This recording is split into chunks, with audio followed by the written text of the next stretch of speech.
Let me call to order the Williamsport City Council meeting. It's Thursday, April 28th at 7:30. Please rise for invocation, followed by the Pledge of Allegiance.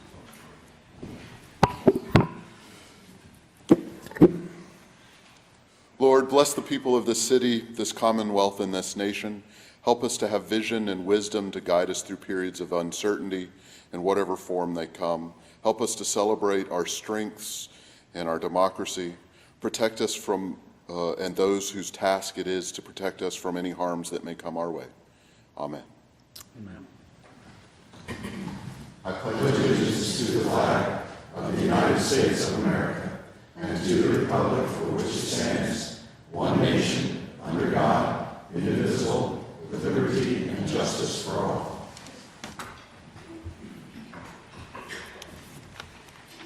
Thank you and welcome, everyone.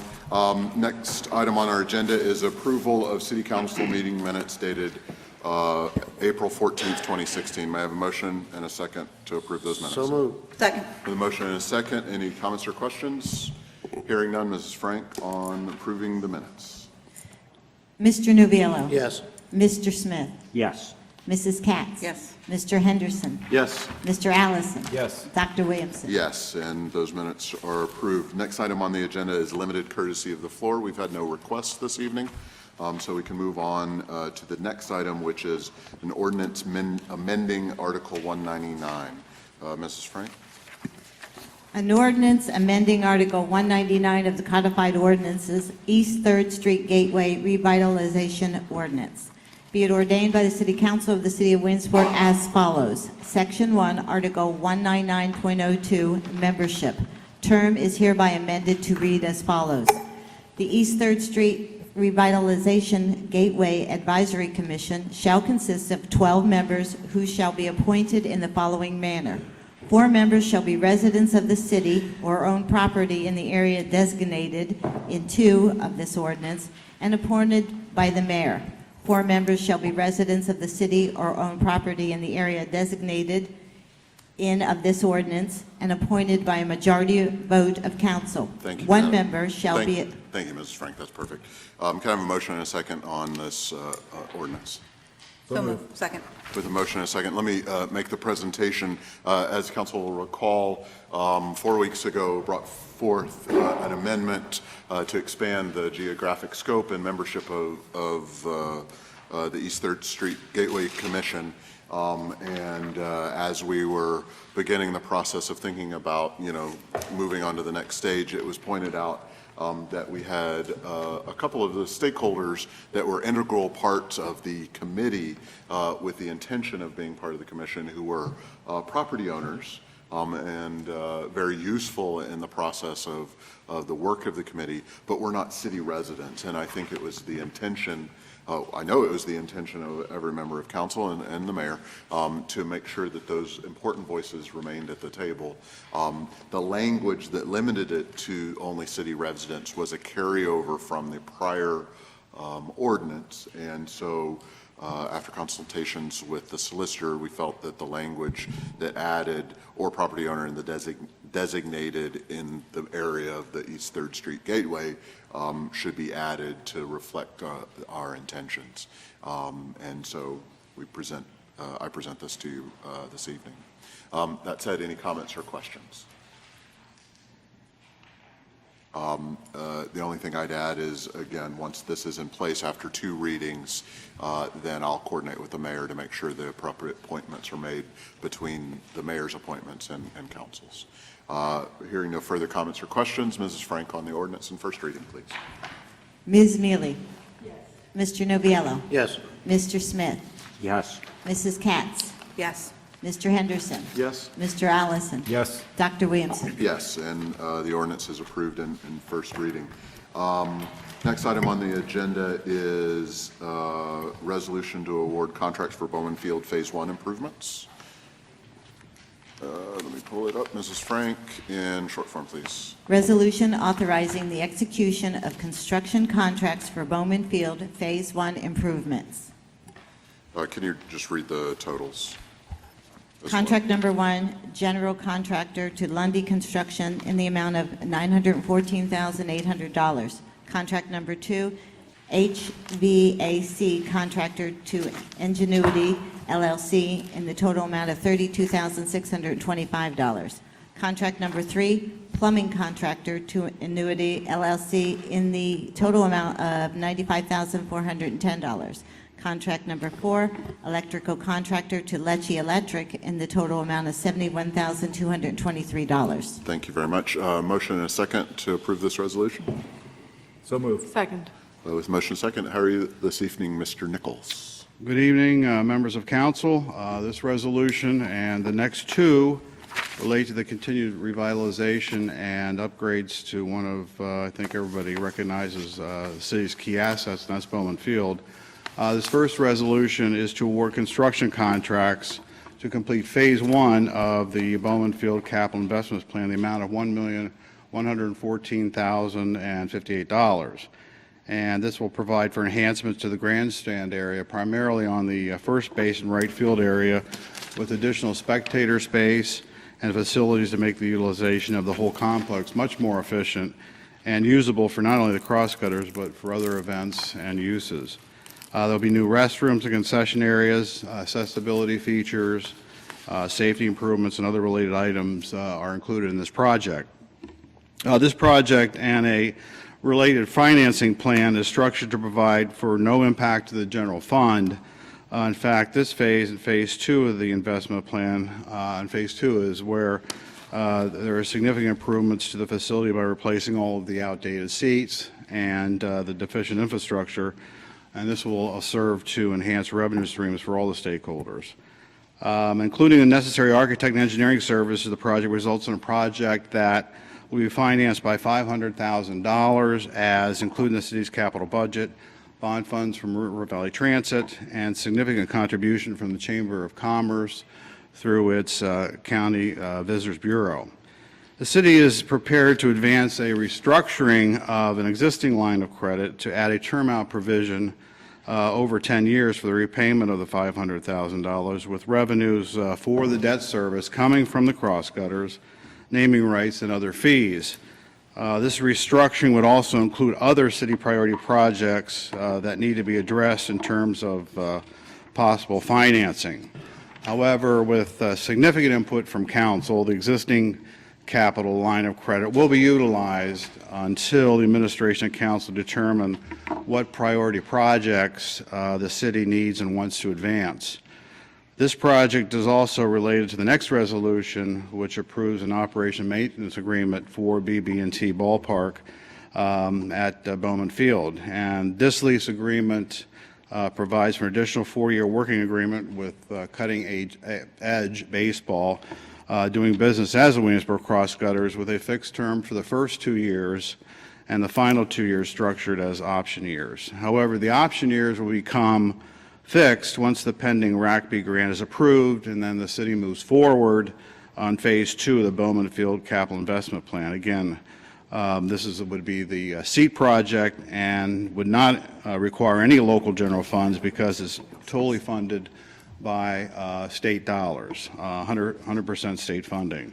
And then the last resolution is for the necessary AE services for Phase 1 of the project, and once again utilize the service of Tony Visco Architect to provide all the design, engineering, and contract administration services, except for contract management services, which will be handled by River Valley Transit. So with that, I'll defer back to the chair, and I should note, I think we have Gabe Sinacropi, infamous Gabe Sinacropi, Doug Estes, Tony Visco, for questions that you may have about any or all of the resolutions. Thank you, Mr. Nichols. I believe this was reviewed by Finance and Public Works. Is that correct? Correct. Yes. Finance, Ms. Mealy? Finance reviewed this and passed it to the full body of council with a positive recommendation. In fact, that was the case with the other two elements pertaining to Bowman Field as well.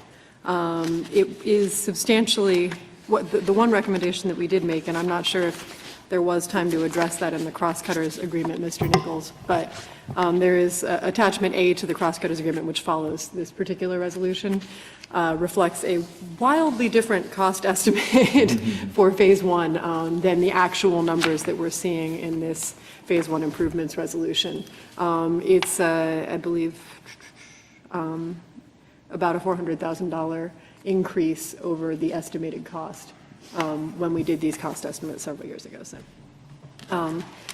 nothing major, I think mainly paperwork related, but it is important to note that I think when these estimates were prepared, they did not reflect prevailing wage, which the city is obliged to go with if we're doing work in Bowman Field.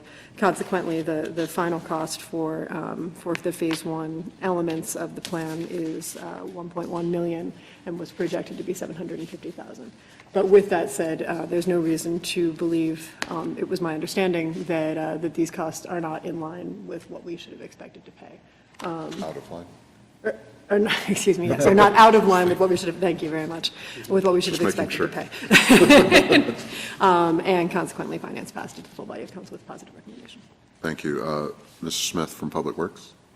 Yes, this did come to Public Works on Tuesday, and we reviewed these bids that came in, and one of the questions that we did have, and Mr. Grado, perhaps you can answer this, we've not dealt with this company called Ingenuity.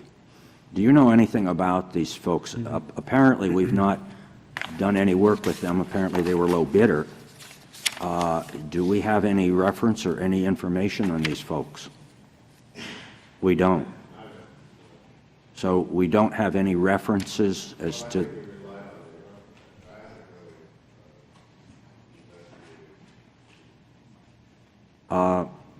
Just out of curiosity, how much lower in bids was the next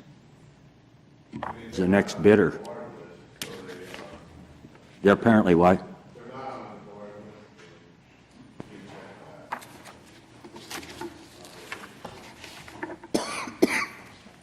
Maybe the architect can, again, we referred to the architect for his recommendation and reviewing the bids, making sure that they met the scope of work and do the due diligence in terms of the contractor capability.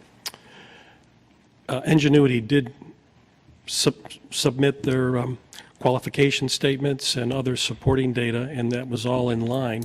I mean, what we can do, Mr. Smith, is certainly just do some double checking with them a little bit more carefully, because I am also not familiar with that company. I can't recall the next highest bid, and I would have to Okay, kind sure. of refer back to that. But I will certainly do, even if they are, I will certainly do my due diligence to fine-tune that particular situation. I will say it's sort of a 50-50 deal in the past when I've dealt with construction companies and other prime contractors where I'm not familiar with them, that have worked out very well, and also in some cases ones that we've had to hold their hand, I guess you could say. Well, I guess we do have a holdback of a certain percentage until the project is approved. Am I correct? A performance That's correct. bond? There's a 10% retainage that's carried out throughout the project. Okay. And there's also performance bonds in the project as well. And also, Mr. Nichols did explain to us that Reynolds Management Firm is going to be overseeing this project, as they have other projects that we've done in the city. Is that correct? Yeah, that is Mr. correct. Nichols? And with public bidding, we are severely restricted in terms of disqualifying anybody. If they show that they are responsive and responsible in terms of responding to a bid package, provide the necessary bonds, there's little we can do to do anything to disqualify them. It's just public bidding law. So low bid does not necessarily mean the best Well, bid, it's called the but- lowest responsible bidder. Right. And, Mr. Visco, I thank you for taking the time that you're going to look into this, just to feel a little more confident about them, and perhaps with a reference or two. I have seen their trucks in the area. They have a 717 telephone number, so I'm presuming it's somewhere in the Harrisburg area. I do know they're doing some subcontract work up at the Susquehanna Health System. Okay. And the fact that they can, get a performance bond is a big deal these times. Okay. Well, if you would feel confident with them, that's fine, and I understand it. you know, you take that risk, obviously, but we do have bonds in place and so forth. If they don't perform the work correctly, that just delays a project, but nevertheless, we have something to cover it. The other question that I wanted to ask you, Mr. Nichols, so that I think everyone knows that, you know, we're talking about, which is not on the agenda tonight, about a loan for a certain amount of work to be done. And this is not contingent on that, is it? No, it is not. Again, we have an Okay. existing line of credit that can be utilized for that. At some point in time, we had discussed between the administration and council a term out provision for whatever projects we may be interested in moving forward with, but we decided that just to utilize the existing line of credit so that we could proceed. Obviously, time is critical because Right. the season starts in June. And we have seen the renderings of what these projects are going to look like. The bidding has been done. We discussed this before, and the committee did vote to pass it with a positive recommendation to full council. Thank you. Thank you, Mr. Smith. Comments or questions by members of council? Mr. Allison. Just a general comment about us putting money into Bowman Field and in the infrastructure there. I think there's a few things we do as a city government, and one of them is provide, in a limited manner, but in some way that we believe is significant, quality of life outside of paving streets and that kind of boring kind of infrastructure, but that the citizens have a right to expect it to be done. This is one of those things we do above and beyond that. Our recreation department, our city pool, they don't pay for themselves, but we do our best to subsidize some of it through advertising. Mr. Nichols has done a very good job to find the money to pay the loan on this. So, you know, sometimes we can balance it out, sometimes we can't, but we've made decisions, and they're tough ones. When we talked about the pool, we agonized over that for a long time, whether we could afford to have a water facility or not, but we felt, again, it was a quality of life issue that we could make that step. And to be competitive today, the Crosscutters are the only professional sports team we have in the area. And this area has a lot of sports-minded fans, especially baseball, but all the high schools are very active, and the families in the area really appreciate the sports and how that adds to their quality of life. And not just the Crosscutters use Bowman Field, but Penn College, several of the high schools play there. The PIAA playoffs in baseball are there. It gets a lot of use outside of that, and at some point we may explore ways for it to be used to generate some extra revenue. But the administration was worked hard to get the naming rights, and that helps pay for it. So I think it's a good thing we're doing. It's a needed thing if we're going to be competitive, and the citizens have a right to question when we make expenditures like this, but we're trying to balance out our need to pinch every penny, but also to provide people some quality of life things that are helpful in having a city that's vibrant and alive. And I think this is one of those. That's all I have. I think if I can comment, I can say that this has been ongoing now for several months, and I know the mayor, I can speak for the mayor, very pleased about how the community stepped up to the plate. Oh, that's Anyway, in terms of the cross-cutters, in terms of their investment, additional investment into this, the naming rights which the mayor is able to secure, and if you look at all the signage up there, that investment just in the signage by BB&T and Susquehanna Bank is well over $100,000. So that's a significant contribution. And then the Visitors Bureau and the Chamber stepping up to also make a significant investment into this project. So if you add up all the fees and the lease agreement, what that provides, the money that's being generated more than pays for the debt service in the terms of the $500,000. So that's a win-win for everybody. And it's just, and I was reminded by the crosscutters is I think there's only 140 professional franchises or something in the country, something like that, whether it be single A, double A, triple A. And in terms of the size of an urbanized area, we rank around number 400. So you can see that we're very lucky to have a professional affiliation in terms of the size of our community. So, and for these projects are really enhance a truly key asset that the city has. So I want to thank everybody that's helped bring all this together because it's pretty remarkable. Mrs. Katz. When we look at the crosscutters, we're really looking at Bowman Field, and we're looking at when visitors come to our city, one of the things we say is this is the second oldest facility, baseball field in the country. And to still have it standing and maintained, it does take money. It really does take money. But what I'm excited about this with what's going on with the crosscutters right now is building this deck is going to also be used by the city maybe for other events. And one of the things that I've mentioned is that it could be used for weddings. How many sports people would like to say they got married at a ballpark? And the deck, from what I understand from Tony, is going to be big enough for something like that for a wedding. There's other things that can be used on that deck, and it's going to be freestanding. So it's not something that's for the crosscutters alone. It's for the city. It's going to be beneficial for the city.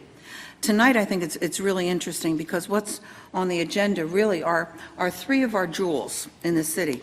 We have Bowman Field, we have Ways Gardens, and we also have Brandon Park. And these are things that do bring quality to life to the city. And all three of these do take time, they take money, but like we all say, it's quality of life. And with the Ways Gardens, we're going to have such a beautiful end result there that's in the middle of Victorian homes. And when, again, go back to visitors that come to our city, forget about us living here who enjoy these amenities. It's just something that, bragging rights of something beautiful. Then you have the park. When the survey was done, it was amazing to see how many outsiders absolutely love and use the park. So these are things that we have to take into consideration, even though we cringe when we have to say we're going to spend money, but you have to spend money in order to maintain all these facilities. I know it's very hard on some of our taxpayers. I understand that.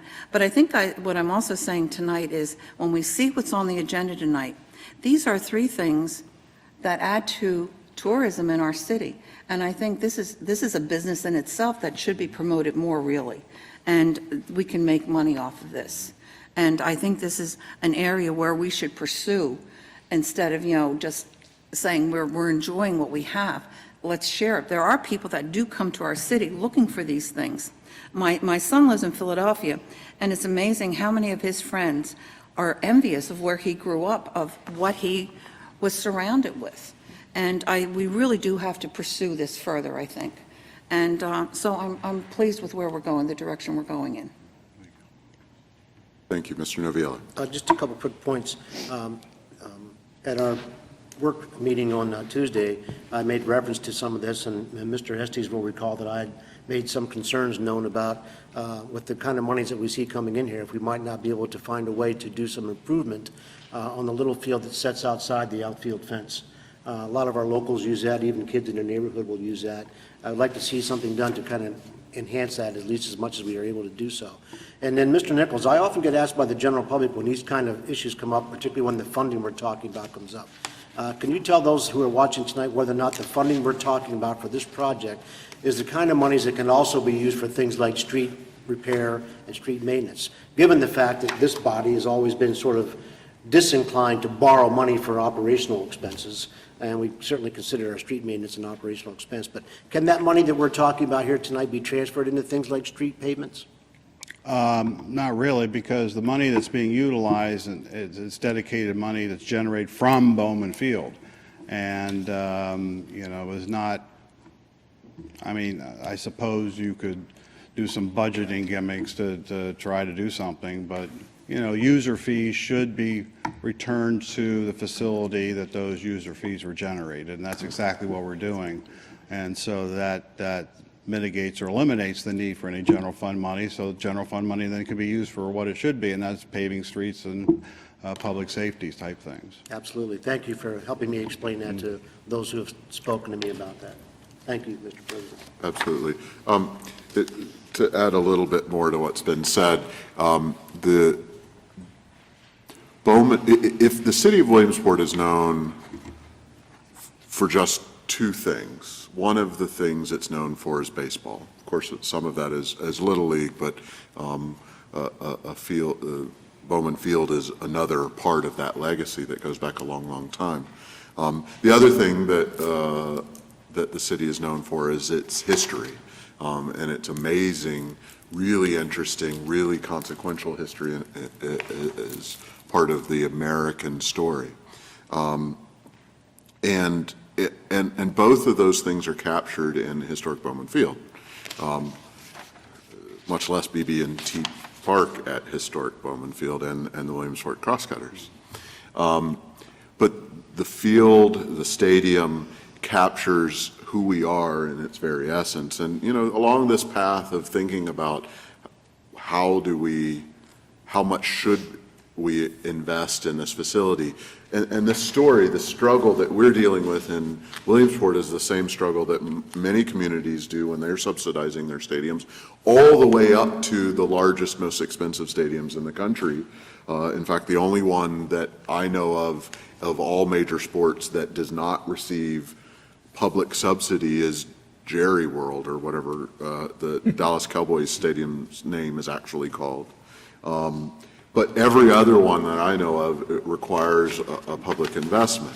Well, why do you make that? Is it for the profit of the Crosscutters or any other of these team owners? No. They're a business, and they need to stand on their own legs as a business, and if they can do that here, then they will make the decision to do that here, and if they can do it better somewhere else, then they have to make that decision to do it somewhere else. We'll see that they're betting with us, I think, for the next few years, that they can continue to do that here.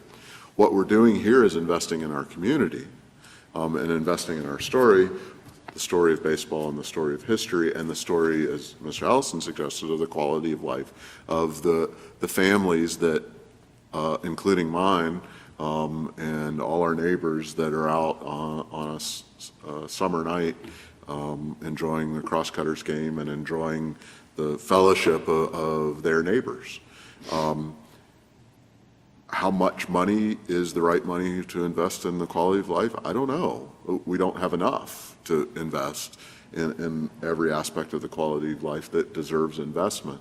But here we have a facility that captures who we are, that provides quality of life for our community, attracts, as Mrs. Katz said, people into our community to spend their dollars in a way that benefits our community and them, and adds to overall reputation as a city in a way that, as Mr. Nichols said, only 140 other cities do.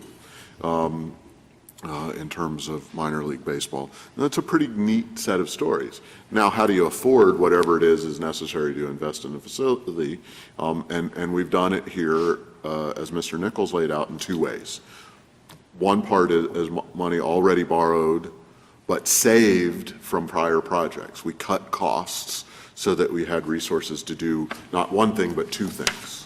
And so that money happens to be under RVT's budget from those savings, and the debt service is being paid out of their budget already. So there's no added cost other than commitments that they've already made. Saved $600,000 from the past that we're able to leverage into something else. And then $500,000 of the money here is being funded not by the tax increase that we found ourselves in the position of putting in, not by the taxes that were in place before the tax increase, but instead by what comes on the budget next, increased rent from the crosscutters, as well as additional funds coming in, thanks to the work of the mayor and his administration in terms of naming rights, and increased rent, naming rights, and Visitors Bureau contributions, which I was trying not to forget, I was getting there. And that's an invaluable contribution from, basically the tourists that come to our city and stay in our hotels. So it does seem like a amount of money. If it could be used elsewhere, there'd be a good, strong debate about that. There's only a limited number of things that these revenues can be used for, and it's a worthy asset, not because of the business that is the primary occupant, but because of all of these other community-based things. And I've talked enough, so if there are others, Mrs. Frank on the resolution. Ms. Mealy? Yes. Mr. Noviello? Yes. Mr. Smith? Yes.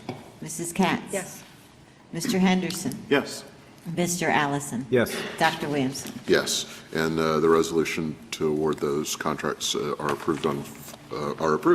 Next item on the agenda then is resolution to authorize to approve operation and maintenance agreement. Ms. Frank, in short form, please. Resolution to approve an operation and maintenance agreement for BBT Ballpark and Historic Bowman Field. May I have a motion and a second on the resolution, please? So moved. Second. Mr. Nichols. Thank you. Administration is very pleased to present a new operating and maintenance agreement with the Williamsport Crosscutters and its new ownership for up to a 4-year term, as was previously mentioned. The key changes from the previous agreements are in sections 10 and 14 in the document.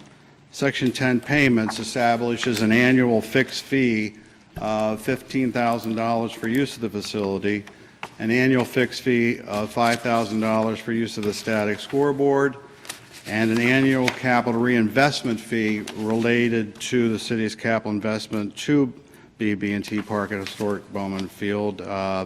This fee is $1,000 per 100,000 vested the first year and $500 thereafter. The previous agreements included a cap for annual fees and were based on attendance and advertising revenues. And the administration, the crosscutters, and the new ownership felt that since the revenues generated never reached the cap, it was agreed upon to fix these fees to ensure a revenue stream for any debt service. So they did make a significant increase or commitment to an increase in revenues to the city. For example, this means in the first year of the agreement, the revenue stream from the crosscutters will more than double compared to the previous agreement. Section 14 relates to renewals and/or renegotiations. I mentioned earlier, this is a 4-year agreement with the last 2 stipulated as option years. And however, upon approval of the pending RACB grant and the initiation of Phase 2 of the Bowman Field Capital Investment Plan, which again is the seed upgrade project, the last 2 years become automatically renewed and the option goes away. So I'll be glad to answer any questions, and as I said, Doug and Gabe are in the audience to also answer any of your questions about this new agreement. Thank you. Further comments from finance? Nothing particularly further. We did agree that it was a substantial improvement on prior agreements with the crosscutters, and of course that we are excited that the crosscutters will be with us for at least 2 more years, and with luck, if we receive the redevelopment and capital assistance grant, then for the next 4. The only other note is that, of course, once again on page 8, toward the end of item 12, third paragraph on page 8, just to normalize the phrasing, we've used the terms Phase 1 and Phase 2 elsewhere. In this document, we use the terms Year 1 and Year 2. They are identical. So that is to say, we are, at this point, despite the fact that Schedule A lists 4 separate phases, we are not at this point contemplating a timeline for Phase 3 or Phase 4 with the crosscutters. Not that, obviously, all of us, and especially the crosscutters, I'm sure, aren't hoping that we will undertake Phase 3 and Phase 4, but it is not built into this particular contract in any way. So just a few items of note. Aside from that, Finance passed it to the full body of council with a positive recommendation. Thank you. Further comments from Public Works, Mr. Smith? This did come to Public Works on Tuesday, and we did discuss this contract, and there were some questions that the cross-cutters answered, as well as Mr. Nichols. The one part that we are concerned about, we did not put a contingency on it. However, we do feel that that $1 million, as we talked about previously, is not an appropriate amount of liability insurance. And we had asked the cross-cutters to look into that, have their insurance people also look at that. Yeah, right, I'm sorry. Pardon me? No, we did. We asked for a response to your question. Okay, so as I pointed out, we didn't make a contingency on that, but we would like that to be looked at and an insurance consultant advice taken. If they feel that you need more than that, that would obviously be in your benefit, not ours. So after the questions were answered, we did pass that with a positive recommendation to full council. Thank you. Thank you. Other comments or questions from members of council? Yeah. Yeah, Mr. Henderson. Originally, I was concerned with the negotiations, things like that. I was thinking, wow, we're going to be paying debt service for years to come, and we don't know if we're going to have the cross-cutters while we're paying that same debt service. And it seems evident to me from this agreement that the cross-cutters want to be here almost as much as we want them to be here. And I feel that's laid out well here, and I think it looks great. I'm excited about it, and it's obvious that as we continue to pursue our end, the cross-cutters will continue to pursue theirs. And so I'm very thankful for that, so that as perhaps my kids may be paying some of this, they'll still be enjoying the cross-cutters. So I'm thankful for this. It looks great, and I think it's a positive thing for the future of this city. Thank you. Other comments or questions? I have a couple related to nuts and bolts. First, the payment related to that's contingent upon the capital investment. That's $10,000 in the first year, $5,000 in subsequent years per 100,000 invested, I think it was. I'm sorry, whatever the number is. 12,000 and 6,000. Just confirming. Subsequent years. That part of it, is that based, what we're looking at then is it's based on the resolution we just passed, which totaled about 1.1 million. Would it also include the resolution that's up next, which is the engineering and architecture agreement? Correct, yeah, the Which 1.2. totals, so 1.2 then is the anticipated amount, although if by the end of the year, RACP comes in and we start spending that money, that would, it's all expenses paid toward capital improvements. Obviously not operations, but everything that we're contemplating today is included in that capital improvement number. Yes. Okay. Accepting grant funds. Oh, accepting grant funds. Not grant money, no. Okay, No. so that's right. I knew that. I had Because just we forgotten. both work on that and provide, lobby for that, work with our legislators. It's any investment other than grants. Right, got it. And then the other question, based on what Ms. Mealy said earlier, in terms of attachment A, is there any value from a legal standpoint to updating attachment A to reflect known costs that we have now rather than prior estimates of those costs? Okay, so there's no reason to update those numbers just so that they get put into the record as close to as we can get, given knowledge? Okay. And then finally, I think I'm pretty sure I know the answer. Everything proposed in Phase 1 is covered on the resolution that we just passed. Correct. Right. Other comments or questions, Ms. Mealy? Just a follow-up on that, Dr. Williamson. It hadn't occurred to me until you asked, but the other question about the relationship between Attachment A and the contract itself is, as I understand it, the contract still currently refers to year 1 and year 2, whereas the Attachment A refers to phase 1 and phase 2. Is there value in normalizing those terms so that we're clear moving forward about which, that is to say, for me personally, reviewing the contract, I had assumed, especially given the difference in costs, that we were covering more than 2 phases in the 2 separate years. And I'm afraid that someone else reviewing this contract a few years down the road, if all of us currently present got annihilated by a random flu, might not be quite clear exactly what we'd promised, because the terms are different, the amounts of money are different. On Attachment A, first phase 1 talks about budget year 2016. So But whether on the you, other hand, phases 3 and 4 talk about budget year 2018 and 2019, and we're not currently anticipating completing those in any of the upcoming budget years. And we also, the Correct. completion date indicates June 16th, 2016, and obviously, we know that's not going to be not met. going to be. Right. I guess there are just some discrepancies between those 2 documents, and I'm afraid might lead to confusion Not, moving forward. I would be glad to. This was the original investment plan that council reviewed a few times with the ownership, and we can provide an updated, to It's just Exhibit A, an changing. updated plan to reflect what the councilwoman suggested, if you want. I just think for clarity's sake, it might be wise to put that into the record. Not that it needs to come back before us or anything along those lines, if that's avoidable, but And- just that, and it changes nothing substantively, so I would not imagine that the crosscutters would have any problem. So we'll provide that. Do we need to put a contingency on the resolution? Okay. Other comments or questions? One last one, and this is just a comment.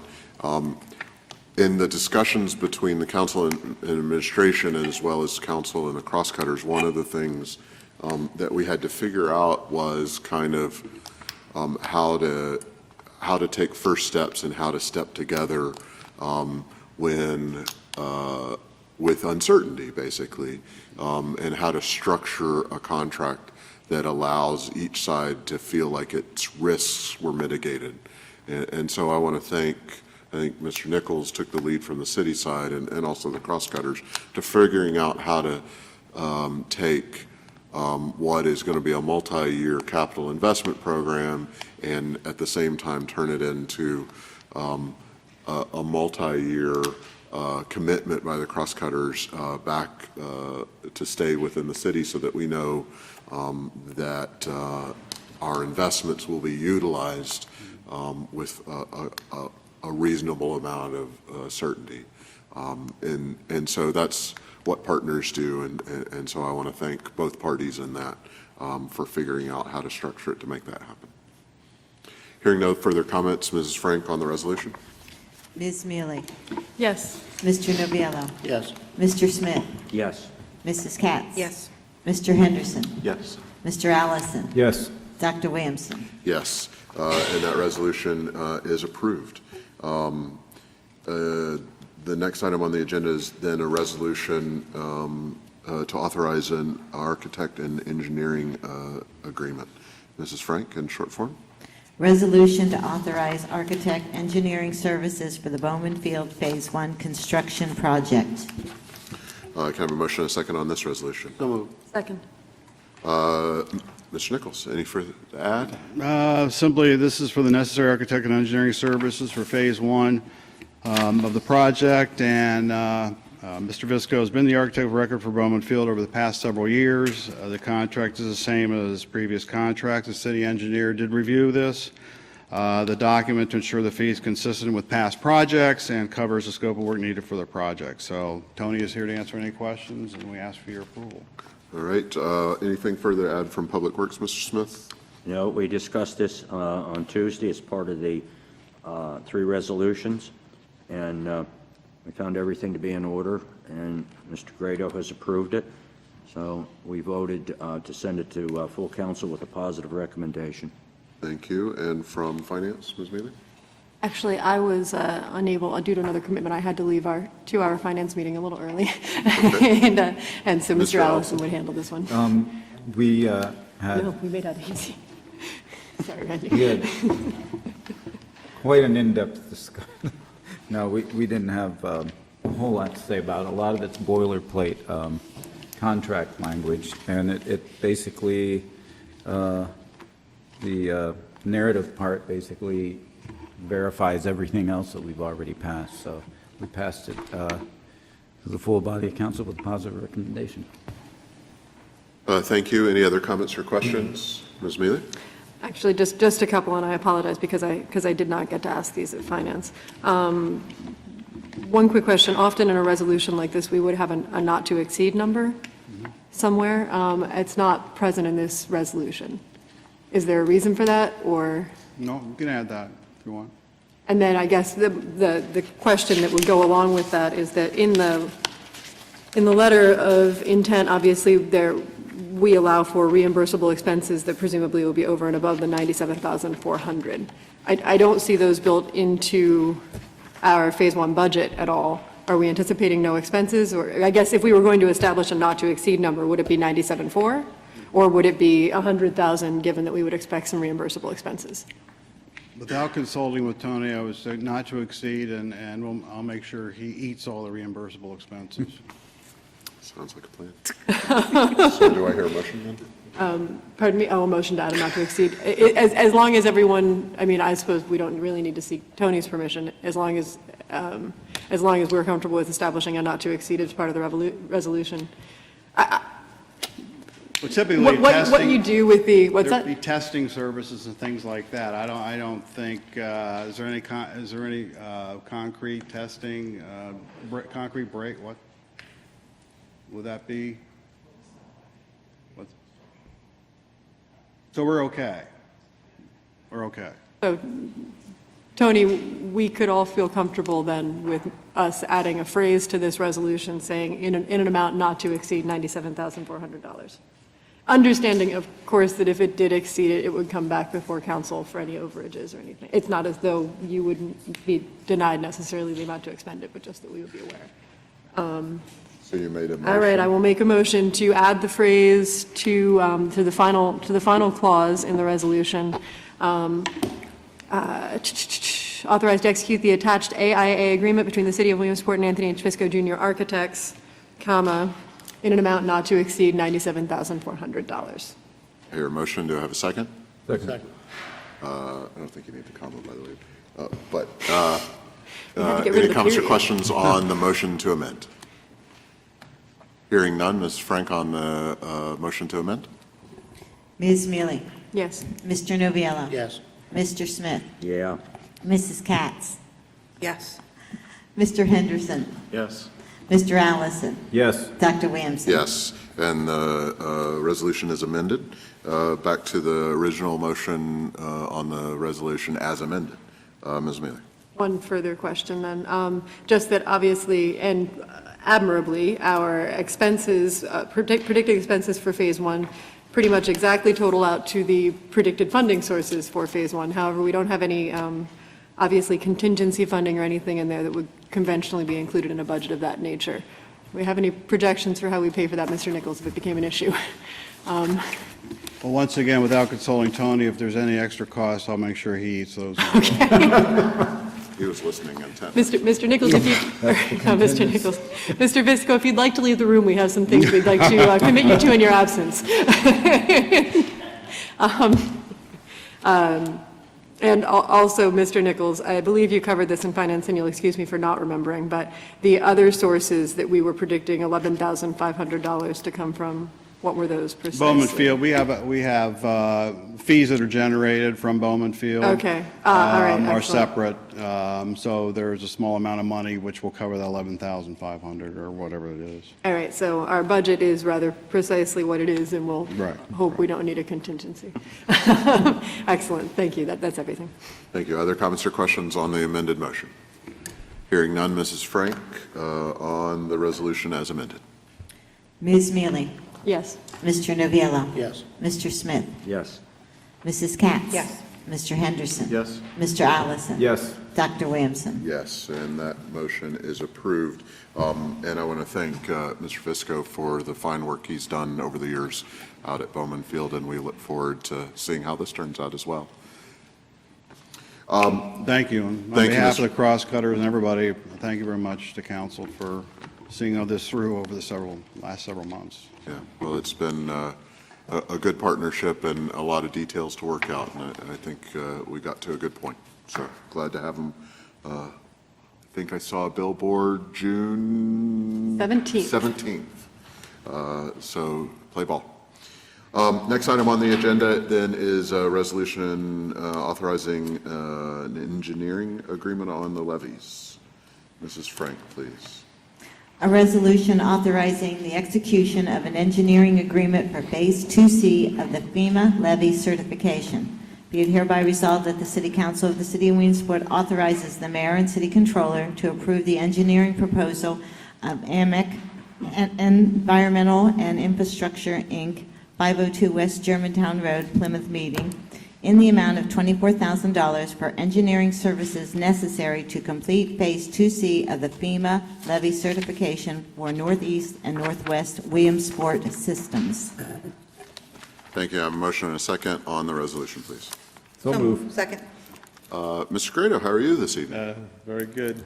Good evening, President Williamson. Caught me. And members of council. Good to see you, Mr. Joe. This is an engineering agreement with AMEC.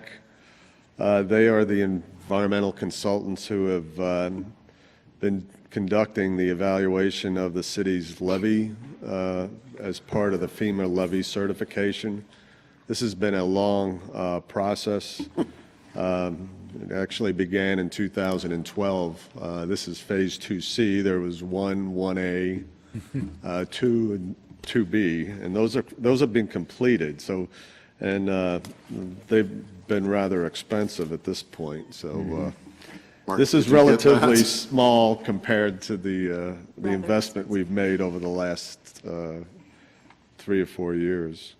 But what this is going to do, it's kind of taking us down to the end. The city's levy was determined to be unacceptable based on the fact that the relief wells and the cross pipes had not been inspected. As part of the Phase 2B, we engaged 2 contracting firms to do that evaluation, to do that review of the relief wells and the video inspection of the conduits. They still have to be reviewed by the consultant AMAC who's doing the certification. I mean, all this is being done in coordination currently with the U.S. Army Corps of Engineers and FEMA. So the $24,000, that's $10,000 for each review of those reports. Plus, they will provide an estimate for the cost to remediate those conditions that exist for both of those items. Those costs actually will be given to the consultant Arcadis, who's doing the stormwater feasibility study that council authorized previously to determine how they can be paid once it's done. So this is all part of a process that we've been working with the U.S. Army Corps to get our levy back into appropriate or to U.S. Army Corps standards. This was reviewed by both Public Works and Finance. Thank you, Mr. Grado. Mr. Smith from Public Works, please. We reviewed this resolution on Tuesday, and I think at the last council meeting, I had a very lengthy report on where we stood with this. Mr. Grado has covered all of the parts of this resolution, and again, it's part of the massive project that we're undertaking. The only further comment that I have is we're now getting down to the point where very soon we will have some numbers on what some of this work is actually going to cost. And as he pointed out, this is the corrugated piping and the relief wells, and we still have the flood wall and the possibility of raising the height of the levee yet to be determined. So after all these years, and I know that everyone has been asking, what's it going to cost? What's it going to cost? We're getting closer now to finding out what those numbers are going to cost. This money is in the budget to be able to do this. And as Mr. Grado pointed out, this is one of the small pieces, actually, that we're approving. So we did pass this with a positive recommendation to full council. Thank you. Ms. Mealy from Finance? Finance also passed this with a positive recommendation to the full body of council in the hopes that this is one of the last expenditures that we see for a little while related to the levy. Oh, excuse me. Finance didn't review this at all. What am I talking about? Yeah, Did we? yeah, I think so. Hold on one second. For some reason, I thought this was the one that didn't appear on our agenda, and I had expected it to be. Yes, I do. No, you're right, we didn't. Finance did not review this document, Dr. Williamson. Never mind. And I would be lying if we said that we did and passed it to you with a positive recommendation. It was not on our agenda, and I actually intended to address it as any related item, and then left the meeting early and failed to take care of that. And it was my intention to have it on your agenda, and that's why I thought it was. Okay. So I'll open it up to questions, and especially if we need to talk about the money. Other comments or questions from members of council, including members of finance? Mr. Noviello. I just want to comment about this is really, Mr. Grado mentioned the time frame here. This has been a continuing saga for quite some time. And I will admit one thing, we certainly have become educated on the Public Works Committee about things that we didn't know much about before. I would hesitate to call myself an authority, but I think we're getting closer to some of that.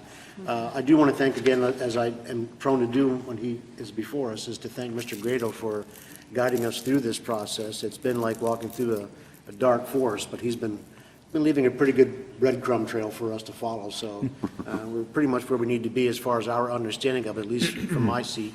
And this is obviously one of those things that the public won't necessarily see, other than when it's a completed project. It will look probably not unlike it looks currently, to any great extent. So it's kind of hard to spend the kind of money we're spending and talk about the length of this project and not see anything that we can point a finger at necessarily. But obviously, it's a long-term project that will provide us with number one, a degree of safety. It will also help us alleviate that fear of everybody in the city having to buy flood insurance, which is a big element of all this in the process here. But again, we do have our finger on the pulse of this thing, and we are getting closer to seeing something develop here. And we're just hoping we're not going to have sticker shock when these numbers come in. But we are girding ourselves for the potential of that. But again, just a quick thank you to Mr. Grado and those who have been helping us in this process. Thank you, Mr. President. Absolutely. Other comments or questions? Mr. Allison? Finance question. Up to this point, we've spent, what, between $700,000 and $800,000? Yes, that's correct, about 700. I mean, So we've made a considerable investment already for the reasons that Mr. Noviello stated, and we'll be darn glad when it's all said and done. So we can start again? Pardon me? So we can start again? Well, hopefully not in our lifetime. Yeah. Wasn't this supposed to be every 10 years? Oh, the new regs, yeah. Yeah, they will be honest about that. So. It's going to be phase C4, is that what that would be? Well, yeah, but, had that been C200 done, Part D. had it been renovated or the upkeep put into it every 10 years since it was built, that would be, so it is a wise thing to not wait 50 years to look at it. Very true. Other comments, Ms. Mealy? Although just to revisit it, my understanding is that part of it, of course, is a deferred maintenance issue, but part of it is also new and Yes. new requirements that we could not necessarily have foreseen and/or accounted for. And perhaps just due to unusual weather patterns that are taking shape and continue to increase in severity consequently. There's not much we can do except try to keep up.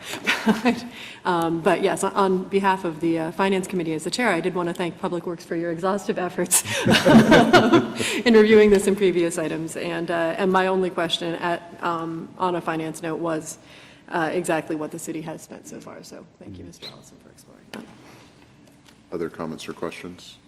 The one thing that, in addition to the overall cost that, we've already mentioned tonight, the other thing that's been, I think, a little bit frustrating on my part, and not that we could have done anything differently, it sounds like, but the unknown part of the cost. If we had said, whenever this was 2 or 3 years ago when we started, right? If we had said, it's going to cost us $500,000 or $750,000 or 800, whatever the number was, over the next 3 years, and it's going to involve, 5 stages, and let's go. And in the end, we will have, by this date, our answers. We'd have kind of gone, the unfunded mandate, awful, but I guess we have to do it now. Let's come up with a funding strategy. The problem, of course, part of it is just what do they find leads to new tests that are required. But part of it is something about what we're being told along the way, I think, by our consultants and our engineers, that it feels like, even if it's not actually true, that they're nickeling and diming us. I read this proposal from AMEC, and it says, that whole thing about looking at the relief well testing, doing the relief well testing and video inspections. Well, guess what? Now you have to pay for us to interpret the results. Well, couldn't we have done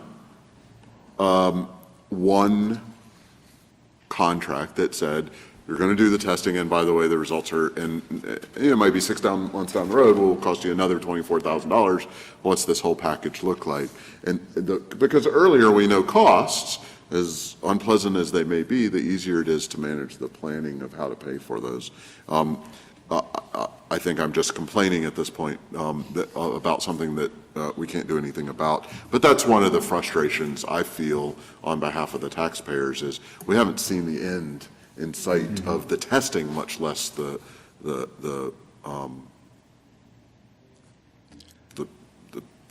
treatment that results from what we diagnose in the testing. So, anyway. Yeah, and I can kind of explain that. I guess with this, the 2 contractors that were here doing it did provide their engineer to do the evaluation and did that.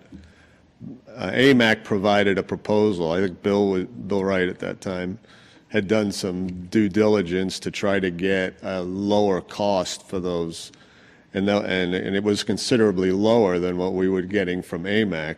However, AMAC, because they're the engineer doing the certification, still needed to review that to evaluate it because they were done by a separate contractor. So we did benefit by that reduction in cost, but we're kind of paying that piper at the end, right, in order to do that evaluation. Because there's very few consultants throughout the country that are actually certifying the levy. Because that's the other process that's going through, is they have to certify to FEMA that it's an acceptable levy system and warrants the rate of the flood insurance or that they're providing. It somehow reminds me of Eisenhower as he was leaving the presidency, talked about the military-industrial complex and be careful about what it drives in terms of expenditures.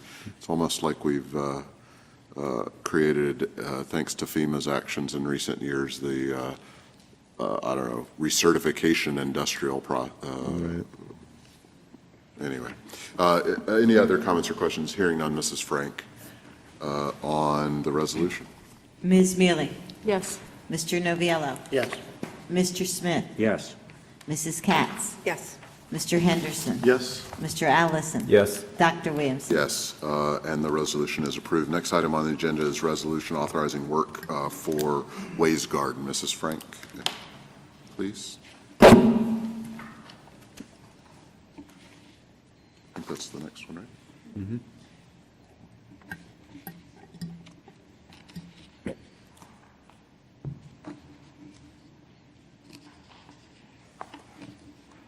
Is this the Ways Garden? Yes. Okay.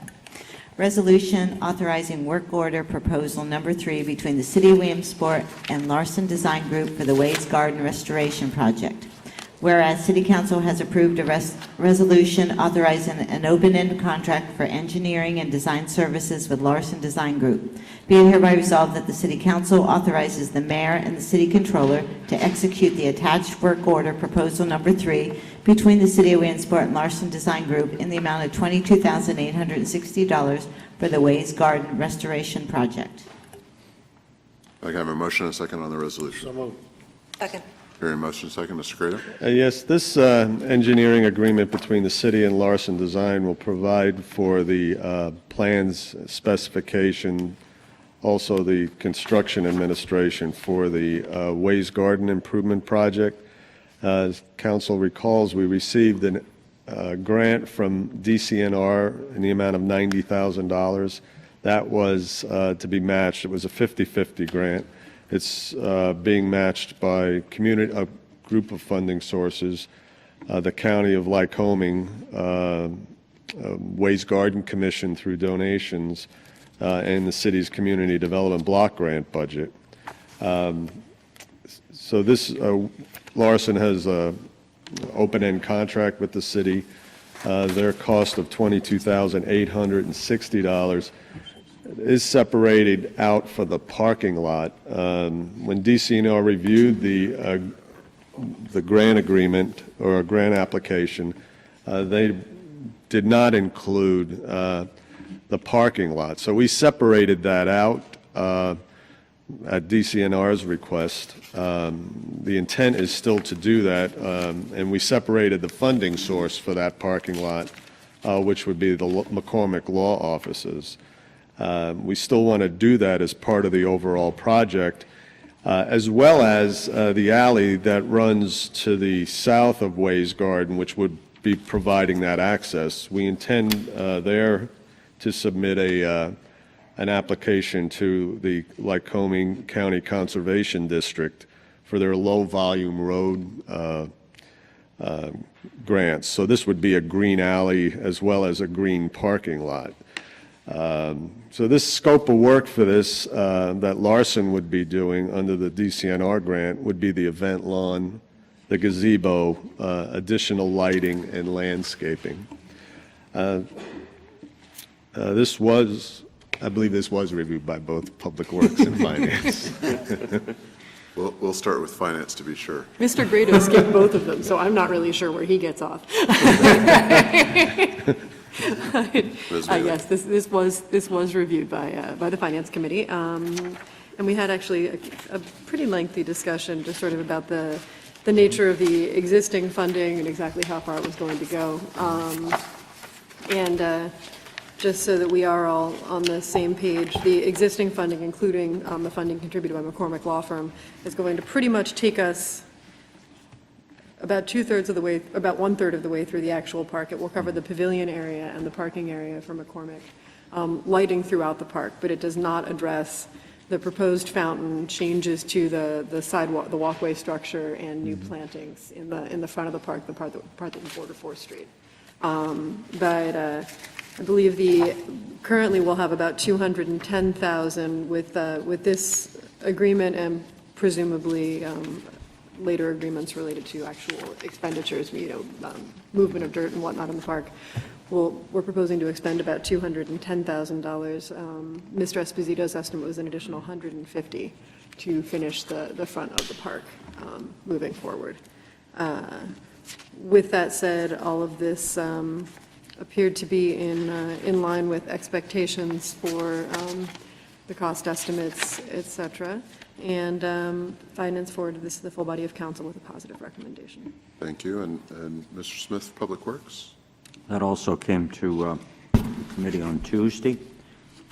We did discuss the pieces to this resolution, and one of the things that we noted as we go through this from Larson Designs quotation, LDG will coordinate the project with the city, Lycoming County Planning, and the Williamsport Historical Architectural Review Board. We were interested in how this is going to meet any erosion and sediment control plan, and Larson will develop an erosion and sediment control plan, a narrative required for the proposed construction since the disturbance will be greater than 5,000 square feet, which would come under the MS4. One of the things that we did ask about, which I was concerned about a little bit, was Larson's going to prepare a lighting plan to sufficiently illuminate the proposed park improvements. It will be assumed that a new power supply source will be coordinated with PP&L, which we had asked Larson's to work very quickly with those folks because we know there's an enormous delay in working with PP&L. Now, as we go back and talk about the lighting, Larson, further back in their proposal, will locate a minimum of 4 new poles and lights to illuminate the parking lot also. The power for the lights will be coordinated with that from the DCNR funded work, as Mr. Grado pointed out. Now, what I was concerned about is, and Chris Kaiser from Larson and Bob Esposito from the Waste Garden Commission were both present. I was concerned about what type of lighting that's going to be, whether it was going to be LED lighting or fluorescent lighting. And this is something that they are working on. I had asked that when they get to that point, if they're going to use LED lighting, that they certainly look at the color rendition. As we know, a typical LED light is extremely white, and I'm not sure that that would be a proper color rendition for that particular area. We know that we don't want to be seeing the sodium type of lighting with the orange coloring, and they are going to take that into consideration as they look at LED or fluorescent type of lighting. Hopefully they will be able to find an LED, because of the long life of them, that will give the proper color rendition that they're looking for. Every day that LEDs are out, there's massive improvements made, especially in the color rendition. Hopefully they can go with LED lighting because of the costing. The costing will be much less than fluorescent lighting, and fluorescent lighting needs to be replaced fairly soon in comparison to LED lighting. So they are taking this into consideration, and they're going to be looking at that. On the toward the last page, we also had a diagram of what this is going to be looking like, and I think that you're going to find that this is going to be very impressive when this is totally completed, with the landscaping that's going to be involved, the benches, lighting, the parking lot, and so forth. So again, as Mrs. Katz had said earlier, this is another one of our jewels that the city has that we really want to take care of, and the Waste Garden Commission has been working very diligently on putting this together. One of the things we did find out was that beautiful Christmas tree that was there was done by the commission, and Mr. Esposito and some other folks were the ones that did all the decorating of that tree, and they said that it will be back this year even bigger and better than what we saw last year, and I know that that was certainly a great attraction for the community, and that's something that I think we need to appreciate these folks that have worked so diligently on that committee to bring forth the plan. These, again, are unpaid people, as we have other commissions in the city that are unpaid and volunteer their time and their efforts. And when you look at this plan, it certainly is a very desirable plan. It's going to make Waste Garden really nice, and also we know that that's going to be in the future something that we can be, again, proud of as our other areas in the city. So after a little bit of discussion and answers to some of the questions and some of the recommendations that we made, we passed that with a positive recommendation to full council. Thank you. Thank you, Mr. Smith. Other comments or questions from members of council? Mrs. Katz. Just to note, the estimated time of completion, they're looking for spring to 2017. which is really, not that far away when we really look at all the work that they're going to be completing here. And just to reiterate what Councilman Smith said about the Christmas tree, just for clarification, didn't they say Bauer Electric did it without a cost to the city, which they were really pleased, and they're going to do it again. So I think we should mention that it was Bauer Electric. Thank you. Other comments or questions, Ms. Noviello? I want to bring our attention to something. I'd like to point out that the type of devotion that this body and the department heads and such have devoted to all the areas of the city. If we think of what's taking place as we're sitting here, we're soon to be addressing some issues at Shaw Park. We've already begun to address some issues at Brandon Park. Up in the Newberry section of town, we've certainly got the PennDOT project that's about to take place and all the elements that will be positive that will come out of that. We also have still to be concluded is the quiet zone and some of the safety factors that we added to the crossings up there, which I think enhances the safety of everybody in the Newberry area. We certainly talked a lot about Bowman Field this evening, and I think to round all that out, that Ways Garden becomes the centerpiece in all of this. And it really behooves us to give our attention to this, and this is another opportunity for me to thank Mr. Esposito for his diligence and his time. He even told us that during the course of the Christmas time period that he was sitting in the park with a little remote control that actually changed the colors on the tree as time went by, and amazed a few bystanders who were watching that. So this is a man that's dedicated, this is something we don't see very often. So I think it's worth the fact that, to point out the fact that he's got his finger on this and that he's putting the time and energy in himself.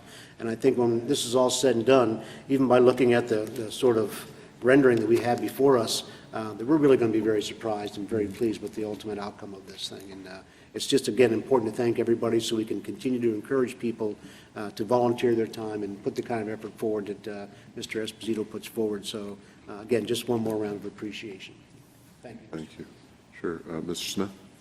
Just a question for the Finance Committee that I had marked on here. On the first page, it says, whereas City Council has approved a resolution authorizing an open-end contract. Based on what we just did previously, perhaps the Finance Committee might want to add a not-to-exceed number to that, because the other one that we passed didn't have the statement open-ended contract, and I brought that up. That's to me, and I understand where Mr. Grado's coming from. That goes along with our regular contract with Larson, but this is specific to one contract. And I'm wondering whether you may want to put an amendment in there not to exceed, based on the fact is I don't like the word open-end contracts. Just a point of order to clarify what you mean. In the resolve statement, it says in the amount of $22,860. Do you mean to say that should be in not to exceed? Not to exceed.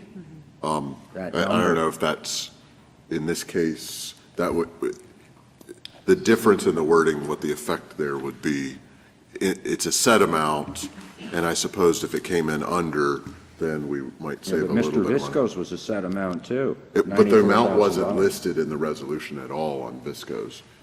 Well, So- that's so okay if you don't think I'm just trying if to- that's not an issue, that's fine.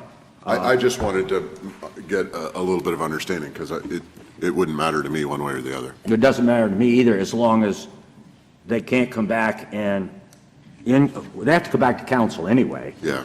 even with Mr. Visco's contract. But, whether you want to leave that like that, and if that's okay, we all of the understanding that it won't exceed that $22,860, that's fine. Yeah, and if that wasn't there, I absolutely agree. I just don't know if in the amount versus not to exceed, and I would ask the solicitor to weigh in on it. This is fine, because obviously if it exceeds the 22,860, they have to come back to council. So it's functionally the same language? Yes. Okay. And I think that's important. It's important to make sure that we know what the cap is that we're spending. Because I know what happens when the state of Pennsylvania issues open-ended contracts. It went from $128 million to $500 million on one project. because it was an open-ended contract. And just to clarify, to make sure I understand that, because we've covered it a couple times before, Mr. Lubin, the open-ended refers to the rate in which we'll be charged if we execute a work order. And then anytime under our rules, anytime a work order is executed by the city, it has to come before council under that contract. Is that right? Yeah, it would have to come because it is a separate contract with Lawrence. Okay, but it's just setting that goes back to how much does an engineer versus a draftsman versus a technician Right. get per hour of work? Okay, I just want to make sure I still understood that relationship. And I'd bring up one thing that Mr. Smith has brought up in the past. At some point, we should probably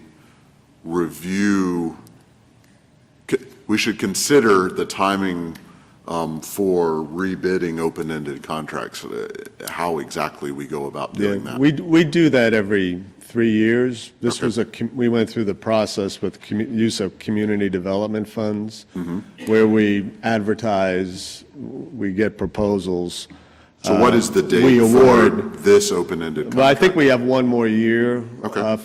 This was a 3-year open-end, they call it an open-end contract, but it's really, we do have to come back on work orders. As I said, this is Right. only the third work order under that contract. And there are rates that are provided, then they provide hours. And if we actually did meet, myself, Bob Esposito, and Tom Sillo met with Larson to review it, because initially it was 24,000, and we actually brought it down to 22 based on the number of hours that was necessary to perform certain tasks at the rate that they had in our open-end contract rate, and based on the number of hours that a draftsman or an engineer would spend on a particular task. So we do review that and then bring each work order back to council for approval, so. Thanks for explaining that again. Does that cover your concerns, Mr. Smith? Yeah. On this particular one? I think it does. And then let's all remember that in 2017, we'll expect to see a rebid of kind of a relationship between the city and an engineering firm in terms of what those rates would be going forward. Other comments or questions, Ms. Mealy? Presumably in 2017, when we revisit it, well, not presumably, but I'm assuming that generally speaking, every time we go through a rebid, the rates go up slightly. Yeah, the rates actually go up each year, even under the Right. current contract, up, I think it's like 2 or 3%. And if we can't negotiate an appropriate contract under this open-end contract with Larson Design, we have the right to say, okay, we can't come to an agreement, and we're going to go out and do another RFP for a specific project. So we're not really held to that. This kind of gives us a go-to if we need one for Right. projects. It And just if we're gives not us the getting numbers we professionals. want, then right, because it's professional services. Actually, the other point that I've been intending to make was that, just for the record, the city's current contribution to this project, which is CDBG funding, the same as we put into several parks around the city, is $65,000. To put that into perspective, the proposed CDBG funding going into Brandon Park as part of the Brandon Park work that we're looking to do is $250,000. So just, I guess we discussed it a little bit on finance, just in the context of, it seems like an appropriate contribution of CDBG funding to a project, given the size of the park, given the prominence of the park within the community in comparison to Brandon, so. And that was everything. Other comments or questions? Mr. Allison?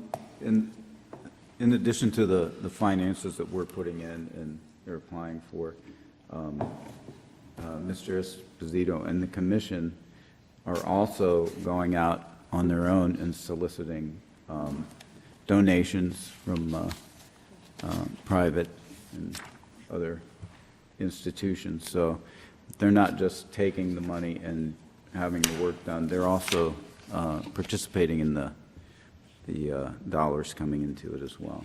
So, yes, yeah, very successfully. So Yeah. kudos to them, and we're thankful for that. The one last thing I would like to talk about here for a second, and it may not be obvious why I'm talking about it, but it will be later. Notice for the engineering work here, we're talking about $22,800 and some on. And that is to do engineering for landscaping, some paving, and some storm pipe and some lighting, largely, right? What is going to be an amazingly beautiful community asset and a great project that's bringing together a lot of wonderful volunteers, and I can't wait to see how it turns out, because the drawings are beautiful. Can't imagine how beautiful that place is going to be in real life. But we're talking about engineering on landscaping and paving and running some electrical conduit. There's no plumbing here. Plumbing engineering is pretty complicated, as I understand it, in addition to a variety of other things that a more complicated project might involve. In a space that is, how long, do we know how many acres, the dimensions off the top of your head? A little over 2 acres, the whole park. The whole park is a little 2 acres, and you know, this is, you know, not touching necessarily every piece of the park, but $22,000 for engineering on what is going to be beautiful and is absolutely appropriate, but is a fairly limited scope of engineering work by comparison to some other projects that we might contemplate. I just wanted to point that out for people to keep in the back of their mind for later discussions. Any other comments or questions? Mrs. Frank on the resolution. Ms. Mealy? Yes. Mr. Noviello? Yes. Mr. Smith? Yes. Mrs. Katz? Yes. Mr. Henderson? Yes. Mr. Allison? Yes. Dr. Williamson? Yes, and that resolution is approved. Next item on the agenda is a resolution authorizing the purchase of a new truck. Mrs. Frank. A resolution authorizing the purchase of a 2016 GMC Sierra pickup truck. Be it hereby resolved that the City Council of the City of Williamsport authorizes the purchase of a 2016 GMC Sierra 2500 HD regular cab four-wheel drive pickup truck to Penske Buick GMC Trucks for a total cost of $27,689, procured through PA State Contract CoStar's 25 Municipal Work Vehicles, contract number 025-009, funded out of the General Fund Equipment line items 2270-64010. Thank you, Mrs. Frank. A motion and a second on the resolution, please. So moved. Second. Hearing motion and a second. Mr. Silla, how are you this evening? Wonderful. Thank you. Good evening, President Williamson, members of council. Before you is a resolution asking council to authorize the purchase of a 2016 GMC Sierra pickup. As was stated, the suggested retail price $36,490 under the CoStar's program. The cost is $27,689, of savings of nearly $9,000, and that's about as plain as you can get. There's no added features. And what necessitated this, my predecessor, Bill Wright, had a pickup truck that was supplied by RVT. RVT had a truck that rusted through and basically went to the vehicular graveyard. They took Bill Wright's truck back, and so we need one to replace it. Thank you. And the committees? And this was reviewed by Finance Committee, yes. All right, thank you. Finance? It was pretty cut and dried.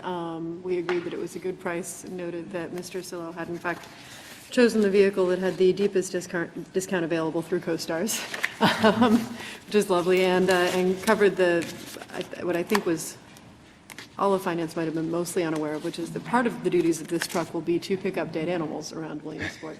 That is correct. So what is your cell phone number again? Yes, amazingly, then this morning I walked into Alabaster Coffee and was asked by somebody if the city picked up dead animals. And I said, you know what? And we do it with a smile on our face. So with all that said, Finance forwarded it to the full body of council with a positive recommendation. Thank you. Other comments or questions from members of council? Hearing none, Mrs. Frank, please. Ms. Mealy? Yes. Mr. Noviello? Yes. Mr. Smith? Yes. Mrs. Katz? Yes.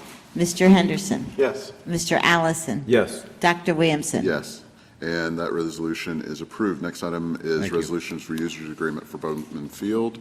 In short form, please. Actually, go ahead and list the organizations, please. A resolution authorizing the execution of agreements for the use of Bowman Field. Be it hereby resolved by the City Council of the City of Williamsport that the following uses of Bowman Field be permitted for 2016 and authorizing the mayor and city controller to execute agreements with the Williamsport Area Band Association, the annual carnival, the Williamsport Crosscutters annual yard sale, Case for Cancer LLC, Coaches versus Cancer. Thank you. Can I have a motion and a second on the resolution? Second. Hearing a motion and a second. How are you, Mr. Simpson? Good evening, President Williamson, member of City Council. I bring before you the standard resolution for agreements for Bowman Field. The Williamsport Band Association for their annual carnival. The dates of the carnival are May 3rd through May 7th.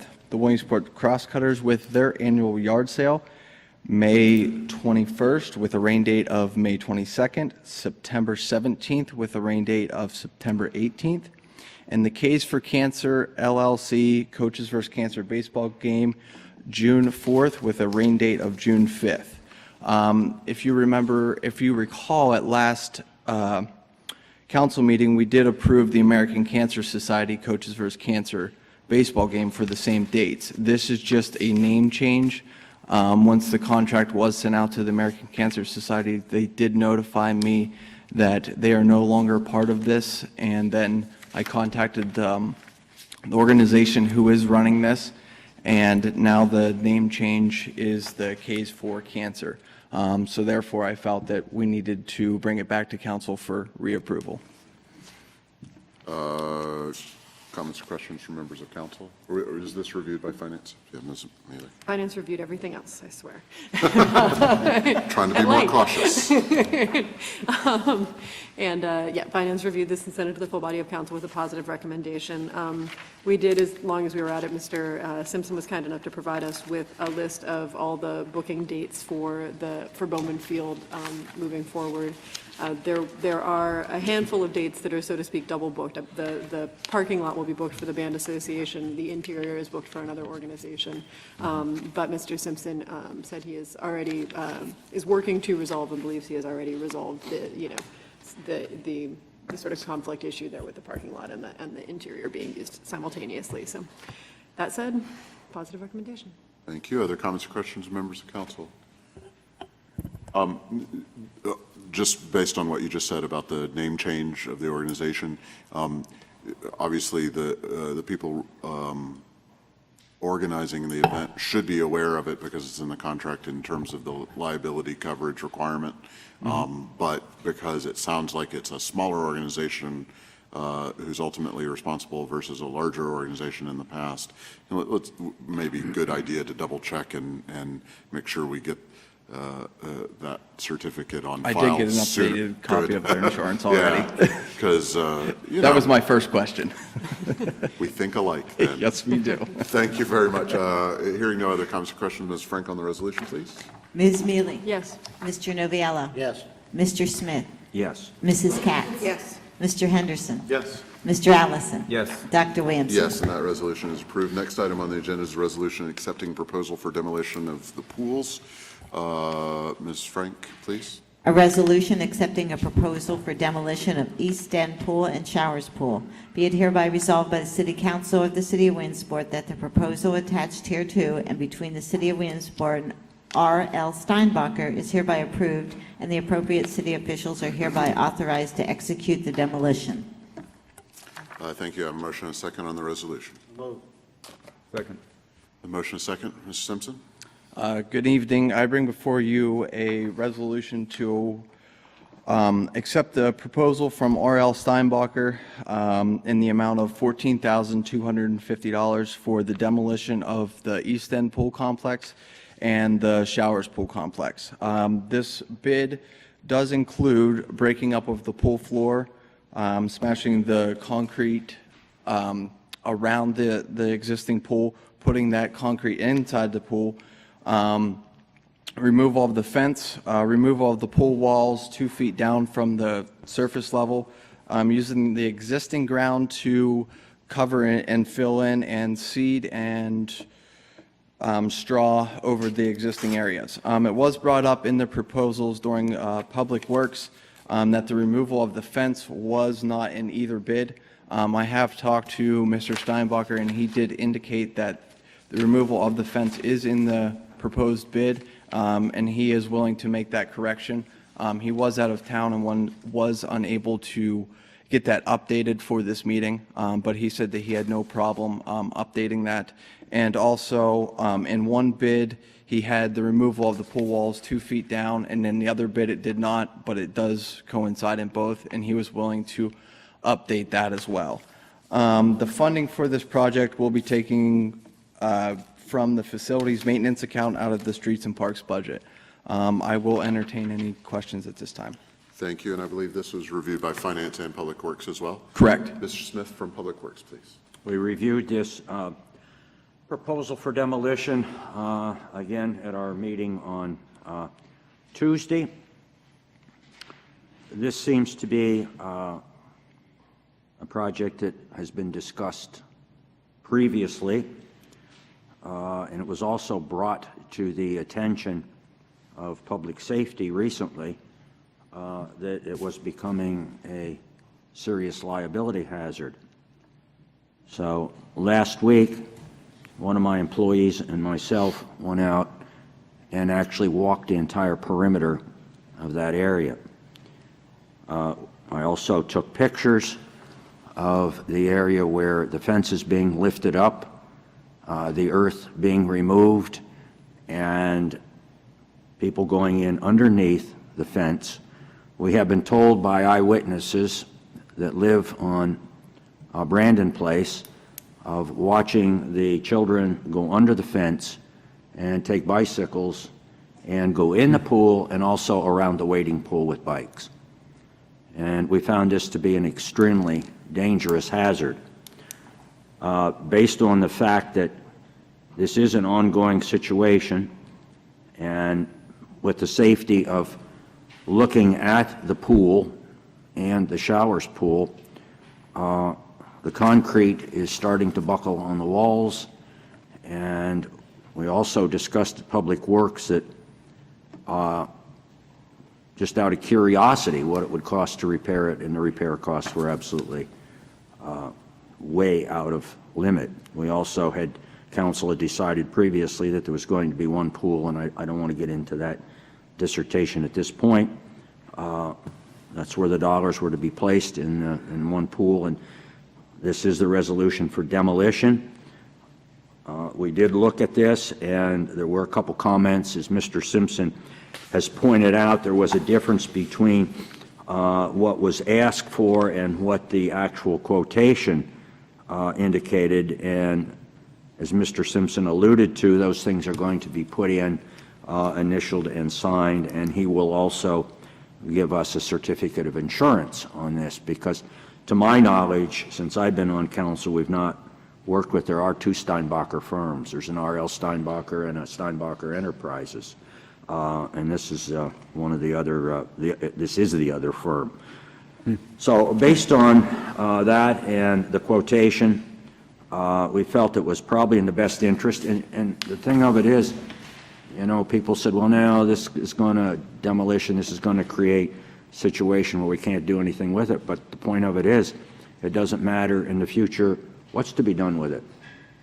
It has to be demolished, and it has to be filled in, whether you want to put something else later on down the road with a water facility, or you want to put playground instruments in there, playground materials for the kids, whatever you want to do with it, it has to be filled in and started, just as we approved demolition for houses. It's the same thing. It has to be seeded over, and then a land development plan has to come to council if they're going to do something with the land. So basically, nothing could be really done until this is done. The one thing that I do want to mention that Mr. Simpson said, would the cement will be placed in the pool, and that is not just broken up and thrown in, it's ground up. Correct? That's correct.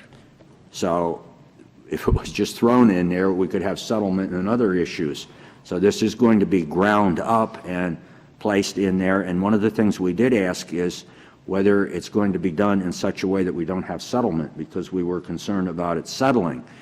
In typical demolition, where you've got a basement and things of that nature, they fill it with earth and gravel and some other things. The way they do it modern, we're finding that some of the buildings that we run into were all wooden, and they just threw the wood in, and now they're sinking. We ran into that in a couple of major projects. So we do want this done correctly, and Mr. Simpson had discussed that with the demolition firm, and it will be done properly, so there will not be any sinking of the area as time goes on. So we did pass this with a positive recommendation to full council. Thank you. Thank you, Mr. Smith. Comments, Finance, please. Finance also reviewed this and passed it to the full body of council with positive recommendation. However, it has been brought to my attention this meeting that we should also make certain that this resolution contains the phrase "not to exceed $14,250.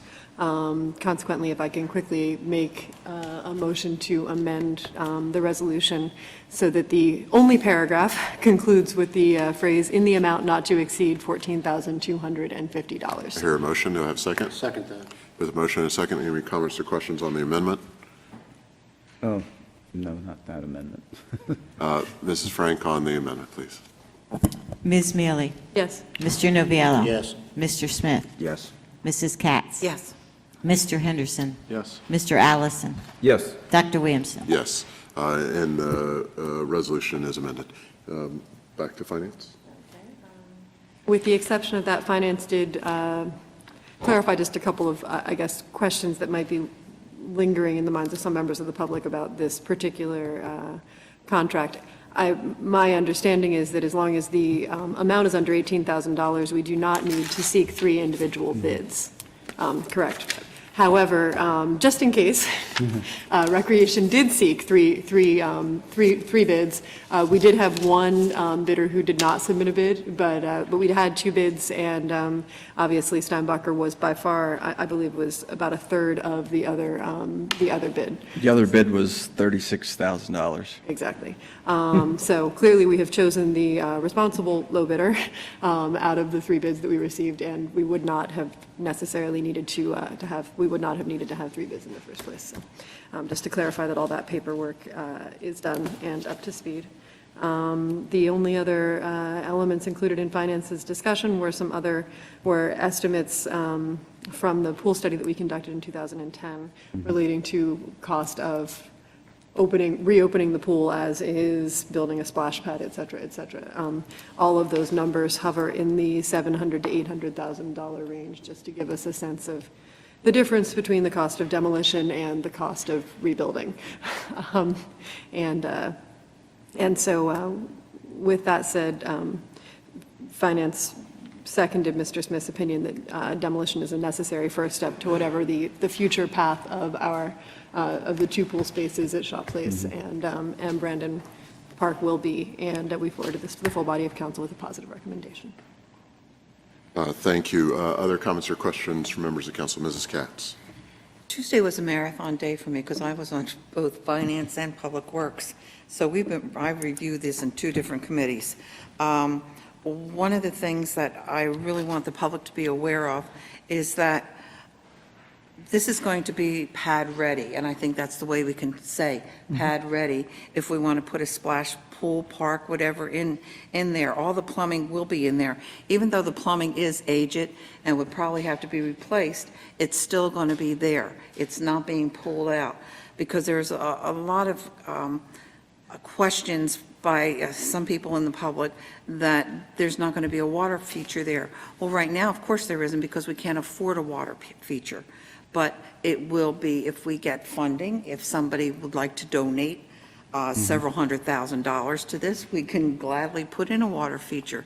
But right now, it can't be done. There were also questions of, why we didn't maintain this pool. Well, it got to a point where it was a showers estate. And what money was left over from the showers estate was not enough money to even go for another season. So it was put into the Memorial Pool Fund. Memorial Pool really is a well-rounded pool, is what I can say, that is benefits more of the city than what the Brandon Park Pool does.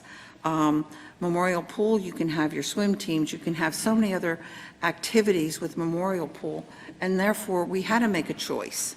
And, you know, I know there were a lot of memories for people with this pool, but, you know, sometimes you can't afford the memories. And so we would like to see something of a water feature there. Let's keep our fingers crossed that down the line we can eventually. But right now, I hope people will understand. It will be pad ready, and it's going to be a safer environment and look nicer than what it does now, because it is, with the fencing and everything, it really is not attractive. The bathhouse I have not seen, but I understand it's wonderful.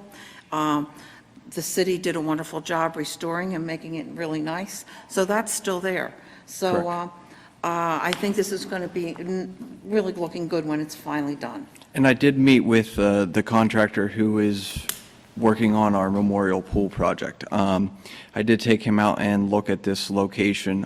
He did say inside the bathhouse, most of the equipment is antiquated and out of date, but he said it can be retrofitted to do whatever we want in the future. So that stuff will remain in there. The bathhouse, everything in that will not be touched. It's just primarily the concrete and the pool structure itself and the fence removal. I just wanted to make that clear to the public, that this is where we stand with this right now. Correct. Let me recognize the mayor before we go back to other Thank members of you, council. Mr. President. Sure, absolutely. Of course, this issue with the pool, I believe, has been transparent for several years now. Just a couple points I'd like to make. That's first point. Second point, during the recent budgeting session back in December, all of us spoke about this. Number three, there has been many discussions with the Brandon Park Commission in regards to this. So I personally take a little bit of offense when there's comments made that there hasn't been transparency, there hasn't been good communication from my recreation director.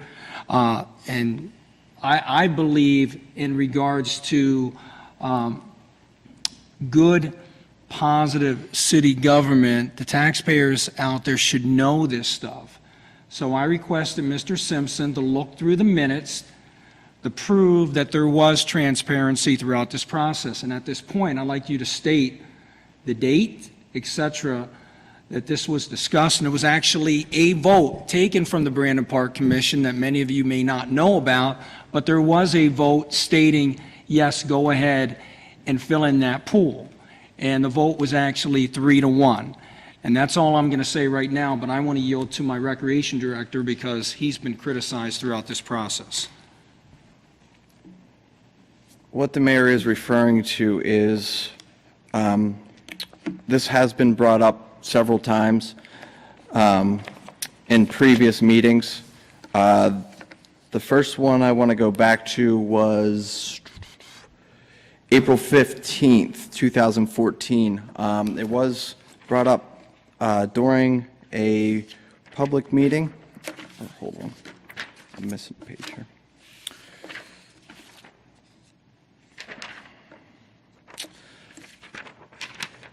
And this is what it states in the minutes. The Brandon Park Pool Complex update. Jeff Reeder asked about the status of the pool.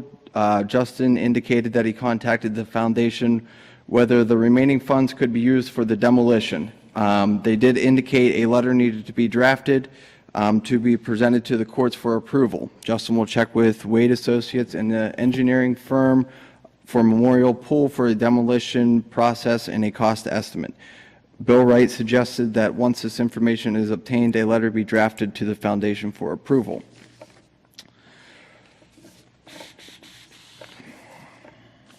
June 14, 2014. Bill Wright reported that the Brandon Park Pool House was painted in late summer with the roof being replaced. The mayor indicated that he would bring this up at staff removal for the removal of the pool itself with Justin Simpson and Bill Nichols. April 15th, 2014. Oh, I just read that one. September 30th, 2014. Jeff asked Justin if he has received any direction on how to dismantle the pool. Justin indicated that he met with the mayor today on how to move forward as to whether a letter needed to go to the foundation from the city or the solicitor. The courts will have to be petitioned to allow the city to use the remaining funds to dismantle the pool. A letter was sent by the administration to the foundation asking for those funds from the showers account to be used for the demolition of the pool. The foundation did take that before the court. The court did deny us usage of those funds to demo the pool. The court did allow us the transfer of funds to be moved from the showers estate to the memorial pool with certain guidelines. Those guidelines are that they can be used for maintenance, and the judge did suggest that we could open that up to 1 day for every year, that we have the remaining funds for a Bruce and Sophie Showers Day for kids 12 and under to be free. What I can't find is the mayor's referring to, that I have somewhere, is that there was an official vote back in, I think, 2013 taken by the Brandon Park Commission to demo the pool. The vote was 3-1. I would be happy to give you this information. I know that we did send the study from 2010 to Mr. Williamson today, and I would be happy to release this other information to you as well. And let me, before I turn it over to other members of council again, and let me kind of talk a little bit of the timeline and agree with the mayor about the transparency of the process. I began on council in 2008. Somewhere soon after I started on council, I remember Mr. Grado beginning to discuss the need to do a pool feasibility study and to talk about, with Mr. Wright, as well, talking about the circumstances with the city's 3 pools and the condition that they were in and the equipment that existed in the pools. And I double-checked with Mr. Grado today, and he did forward me copies of things that I have seen in the past that were initiated in 2010, I believe, and then ultimately completed in 2012, a pool feasibility study that, we had quite a bit of discussions about at the time, but that recommended on one end that our current facilities were running to the end of their useful life and would require a significant investment, which we took and agreed with. But at the other end, other conclusions that they had at the time were that we spend $5 to $8 million on replacing those facilities, and we disagreed with those conclusions, mainly because we didn't have $5 to $8 million.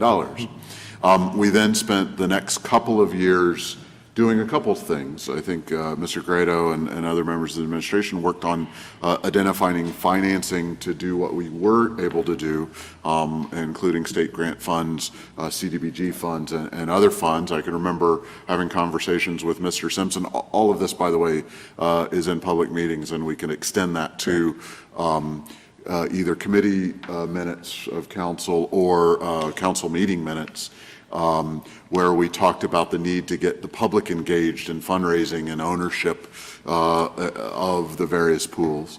I can remember having fairly heated discussions somewhere around this time, again in public meetings about, all right, one, can we afford anything whatsoever? I can remember having individual conversations with a number of members of council during this time period, including Mr. Allison, where we basically spent an hour shaking our head and going, I don't know if we can afford any of this. Look at the capital investment, look at the operating expenses. I don't know if we can afford anything. While at the same time having these public discussions about if we can afford something, where should that be and what should it look like? Ultimately, there was a study, I believe Mr. Smith referred to this earlier in 2014, that helped us to guide what the cost would look like if we did it at the two major facilities, either of the two major facilities at the time in the city, either East End Pool or Memorial, and that kind of helped to settle the discussion because it determined that we could do more with less money at Memorial Pool. So after a lot of public hand-wringing and a lot of discussion, I'm sure if we went back to the Sun Gazette, there were a lot of articles published about all of this. It was concluded that the single best option was to have one facility and have that facility be at Memorial Park. We ultimately invested $1 million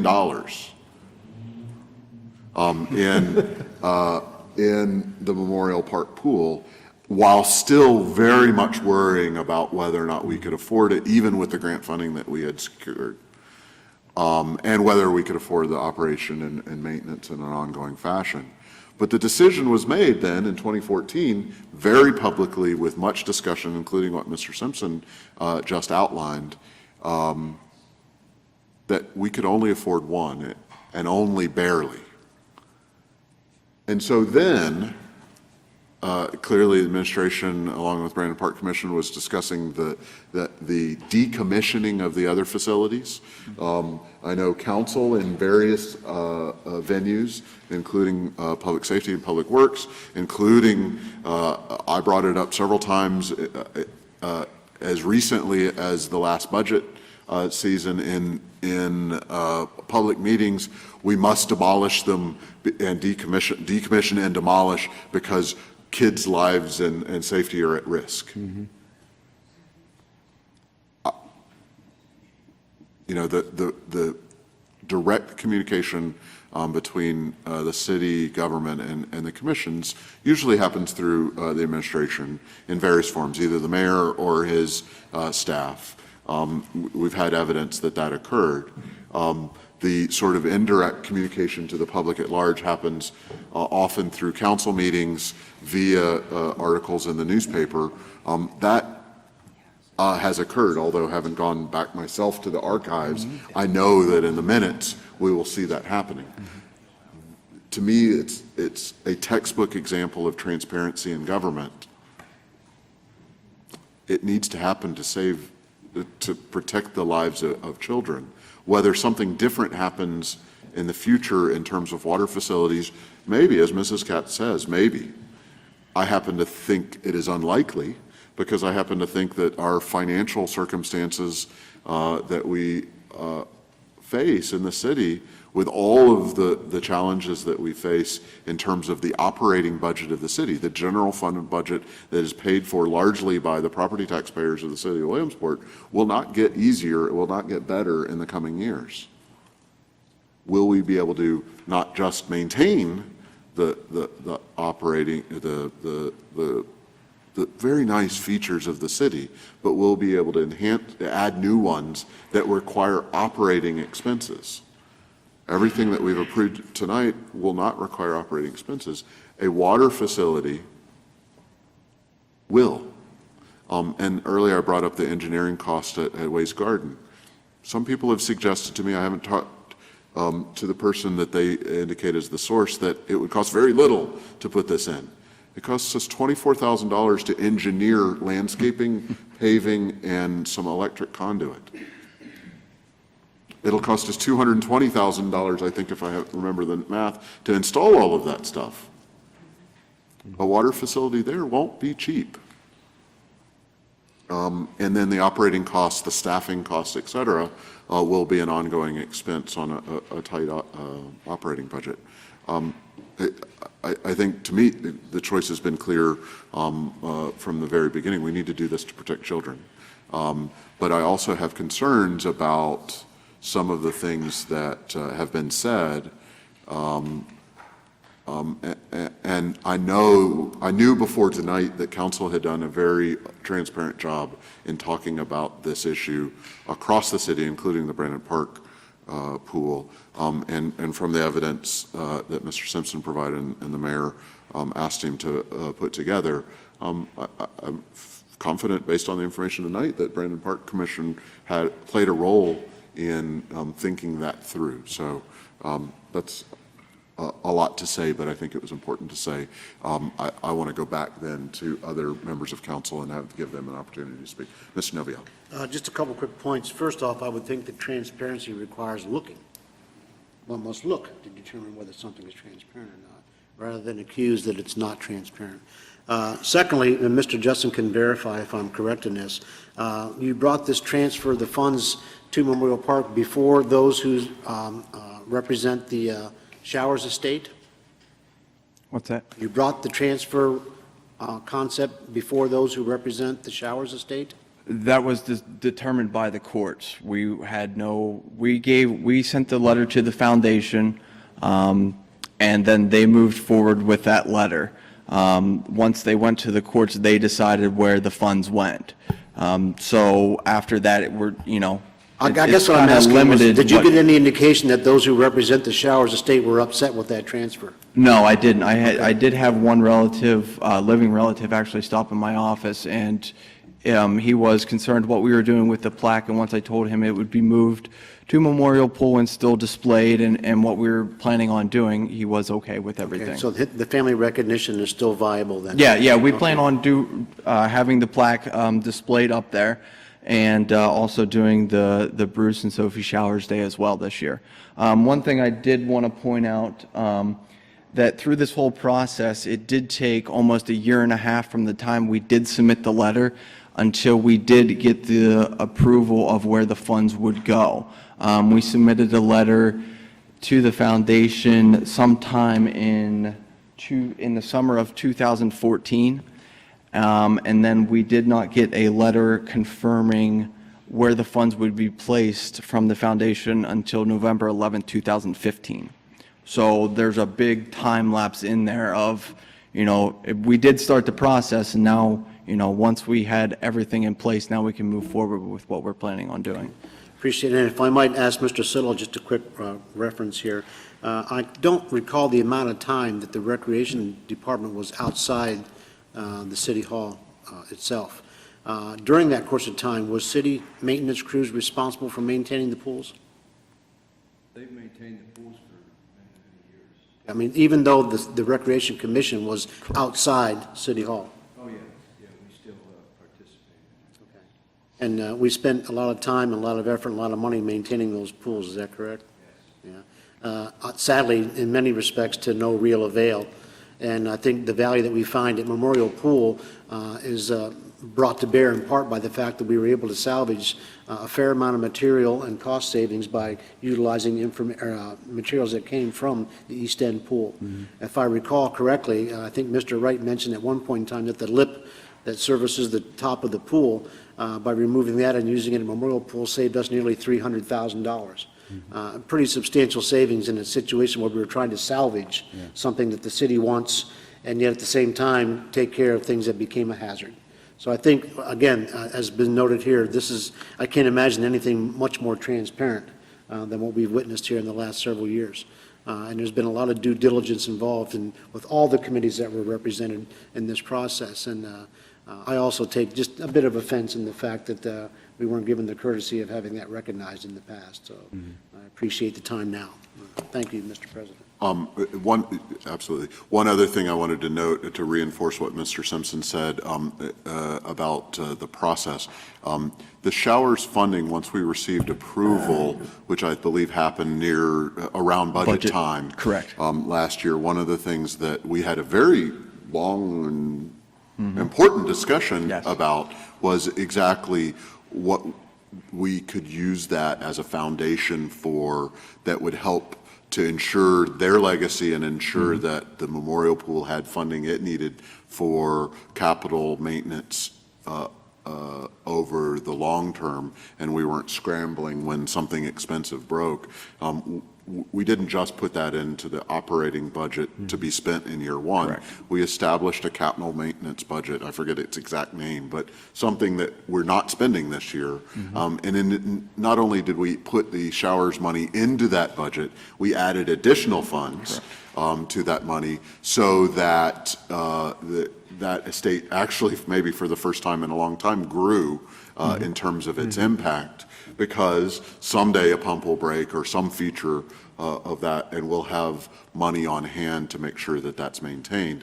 In addition, of course, we also allocated funding for maintenance from an operational standpoint out of the general fund. And so even though it's no longer an endowed trust, it is a lasting legacy of the family's contribution to the children of our city that will outlast at least this year, if hopefully for a number of years to come. Others? Mr. Ellis. I've mentioned this before when we talked about pools. The original pools that the city put in back in the 60s were not funded with city government dollars. It was fundraising by community leaders. Of course, the maintenance fell onto the city under the Recreation Department, but that was a different time and age, and funds were readily available to do that. Community pools were just reaching the height of their popularity at that time, so there was a lot of income from them. So the genesis is that the city did not put the money for it to put the original pools in. I wanted to reference just briefly the current study and the questionnaire for Brandon Park that had a lot of public input. I don't think it was not ever intended to be a definitive document. It was to poll the public for ideas that could be then weighed out and then integrated into the plan for the park. And this is nobody's fault. There probably should not have been a water question on the questionnaire. But, I mean, be that as it may, it wasn't meant to do those things, and that was no one's fault. One other thought. It seems to me when the showers pool was put in years ago, that there was a little bit of a controversy whether that belonged in Brandon Park or whether it was illegal to put it in there due to the restrictions in the Brandon Park deed itself. So it was my understanding at the time, and I don't have a clear memory of it, but that they kind of just went ahead and did it, because the money was there, and nobody from representing Brandon Park was able to address that. The question I have is about the minutes that you referenced, Mr. Simpson. Were they brought up in the discussions that's been going on recently with the Brandon Park Commission that, hey, this was voted on already back in? We have not had a meeting since I discovered all this information. Okay, I just wasn't sure about that. That's all I had to say about that, and I have one procedural question. When we vote on the resolution, should we make it contingent upon the changes being made that Mr. Simpson? Solicitor is saying yes. Yeah, I was going to raise that issue. Okay. before the vote. It should be amended, the resolution should be amended, that this is contingent on Steinbacher agreeing to the 2 points that Justin made. Right. I believe one was for the fence and the other was for the 2-foot. Yes, the fence goes on both quotes, and then the removal 2 feet down on the other quote. It is on one, but not the other. So there's 3 different items. There's 3 different. There's 3 total. 2 are the fence, goes on both quotes, Okay. and then the 2 feet down goes on the other quote. Okay. Is that a motion? Yes. That's an amendment, correct? A motion to amend, yes. Yeah. Motion to amend. And we have language precise enough? Okay. I have a motion on the floor. Is there a second? Second. With a motion and a second, any discussion about making approval of the resolution contingent on that the two proposals combined include removal of both fences and the second pool having concrete moved below 2 feet of grade. Hearing none, Mrs. Frank on the motion to amend. Ms. Mealy? Yes. Mr. Nubiallo? Yes. Mr. Smith? Yes. Mrs. Katz? Yes. Mr. Henderson? Yes. Mr. Allison? Yes. Dr. Williamson? Yes, and the motion to amend is approved. Further discussion on the resolution as now twice amended. What, nobody's going to let me say thrice? Any other comments or questions? Hearing none, Mrs. Frank on the twice amended resolution, please. Ms. Mealy? Yes. Mr. Nubiallo? Yes. Mr. Smith? Yes. Mrs. Katz? Yes. Mr. Henderson? Yes. Mr. Allison? Yes. Dr. Williamson? Yes, and the resolution accepting the proposal for demolition as amended is approved. Next item on the agenda is certificates of appropriateness. And sorry, Joe, I didn't look to you earlier about changing order a little bit. I should have. The first one on West 4th Street. Okay, yes. What you have before you is good evening, President Williamson. Good evening. How are you, Mr. Girardi? Good. Attached, what I have is a certificate of appropriateness request to paint the exterior of 3 buildings. The colors are to be honeycomb, fury brown, and rock garden. The windows along the driveway access, which is the former Niche Street, on the first floor are to be covered in a bronze colored metal. I did attach a sheet showing you the 3 colors. Also, I have elevations showing you where those colors are going to be placed on the buildings. And at this time, we do have representation here if you have any questions of him or myself. The green, I did want to let you know, if you look at I think it's the 3rd page back, which is the rear elevation, that'll be the metal stair tower coming down the doors and the columns and so forth. All metal work back there will be that color green. All right, can I have a motion and a second to approve this certificate of appropriateness? So moved. Second. Comments or questions, members of council? Ms. Mealy. Well, first off, of course, I'd like to state that it will be nice to get some fresh paint on this building, and I think that we'll appreciate it in the neighborhood. So thank you very much, Mr. Congdon. Actually, my question, however, Mr. Girardi, regards some of the other documentation you provided to us with Mr. Congdon's. The reason why I provided that documentation was in case the owner of the property would like to come up and talk. I wanted to make sure that you're aware of that I am not picking on any individual. This Right. letter was sent out to both property owners because they both have individual problems with their property. Second of all, this was not something that Mr. Campana decided to do against the owner of the property. The last letter is the original letter that I sent back in '08, well before 2014, indicating that this building needed to be painted by the previous owner. At that time, the new owner requested that I would hold off so that he could purchase the property and that he would take care of the matter. That's the reason why you have that documentation. I understand that, however, since it's been provided to us, I have some questions about the documentation. And those specifically actually relate to the fact that my reading of your letter, Mr. Girardi, so just to be clear, I apologize for the record. Mr. Girardi obviously had issued Mr. Congdon a citation for, exterior work that needed to be conducted on his properties, 333 West 4th Street.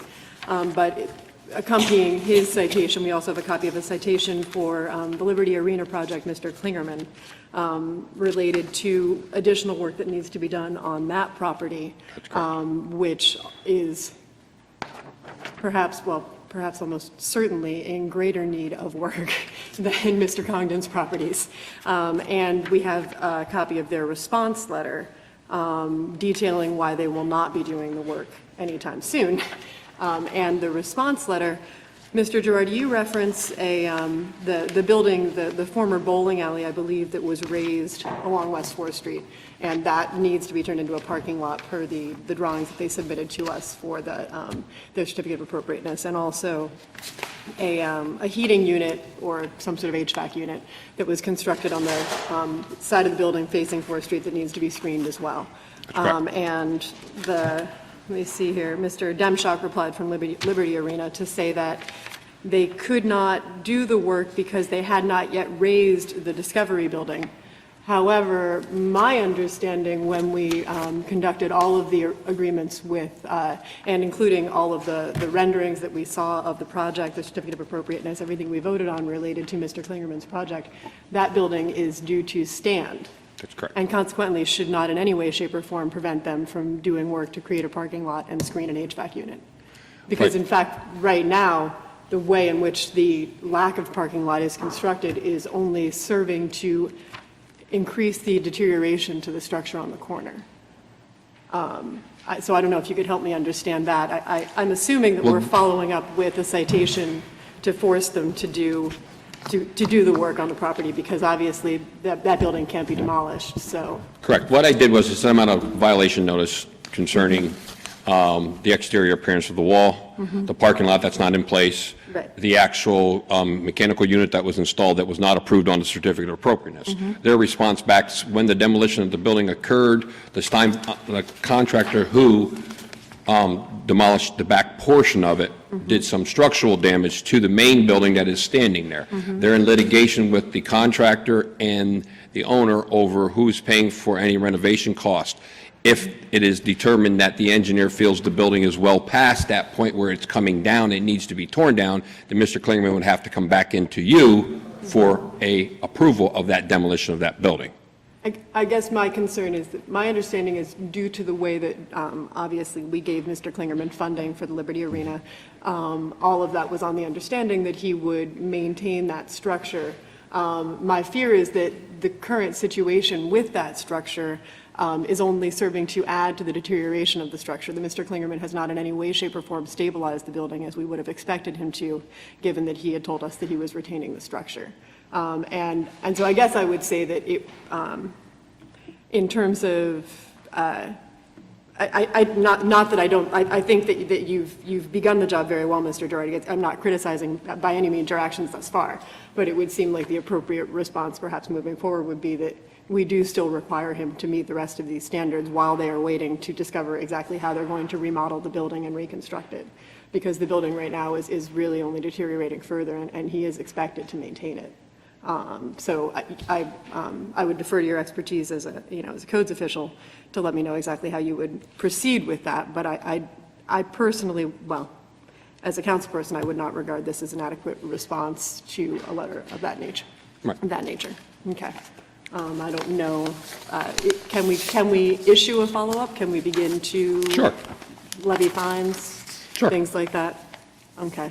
Because it strikes me, I mean, obviously, I have a vested interest in this as a neighbor to the parcel, and we had agreed that the building would be preserved as a sort of an entrance to the historic district, but above and beyond that, it's been an eyesore now for, 6 months, 8 months, and that was not an agreed-upon element of the Liberty Arena project, and I hate to see us yield to that. Demolition by neglect. Demolition by neglect, first off, and secondly, it's such a prime piece of real estate in the city surrounded by positive development within the community, to let one developer, not move forward with the remainder of his project, I think does a disservice to others in the neighborhood. Other comments or questions, members of council? Mrs. Katz? I guess what our concern is that we've seen so many property owners leave buildings go to neglect just to have them demoed. And we would like to see a stop to this somehow. And, it is a concern because this is not what we voted on. So, if something can be done with this as soon as possible, I don't see where the litigation is stopping the process of the other side of the building. That looks terrible. So I think our consensus is we really want to see this done as soon as possible. Well, what I will do is I will get with one of our attorneys, have him go over the contract that was originally developed between Mr. Klingerman and the city on what he was to do, and at that point, I'll take some recommendations from our attorneys. Let me add, while we're on this topic then, I recall the MOU originally, which of course is not a binding contract, but because of our office's relationship with developer, Mr. Smith, Can we make sure then that we contact Mr. Smith? I think the key here is in the MOU, it was indicated that it would make a good faith effort to ensure that the building could be used for, be renovated, leaving it exposed to the elements for whatever the time frame is that somebody just mentioned is, to me, not a good faith effort in the same way that any building, when interior materials are exposed to the elements, are going to deteriorate.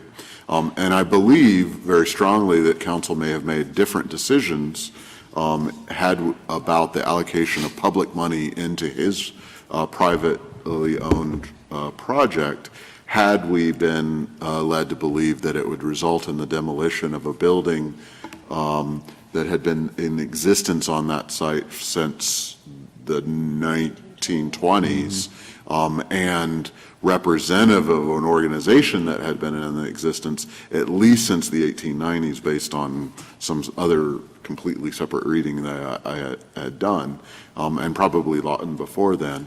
An entrance in a transition between the historic kind of properties that Mr. Congdon's buildings represent in terms of our central business district, and the transition of that look and feel of our community into the historic district itself. I would very much hate to see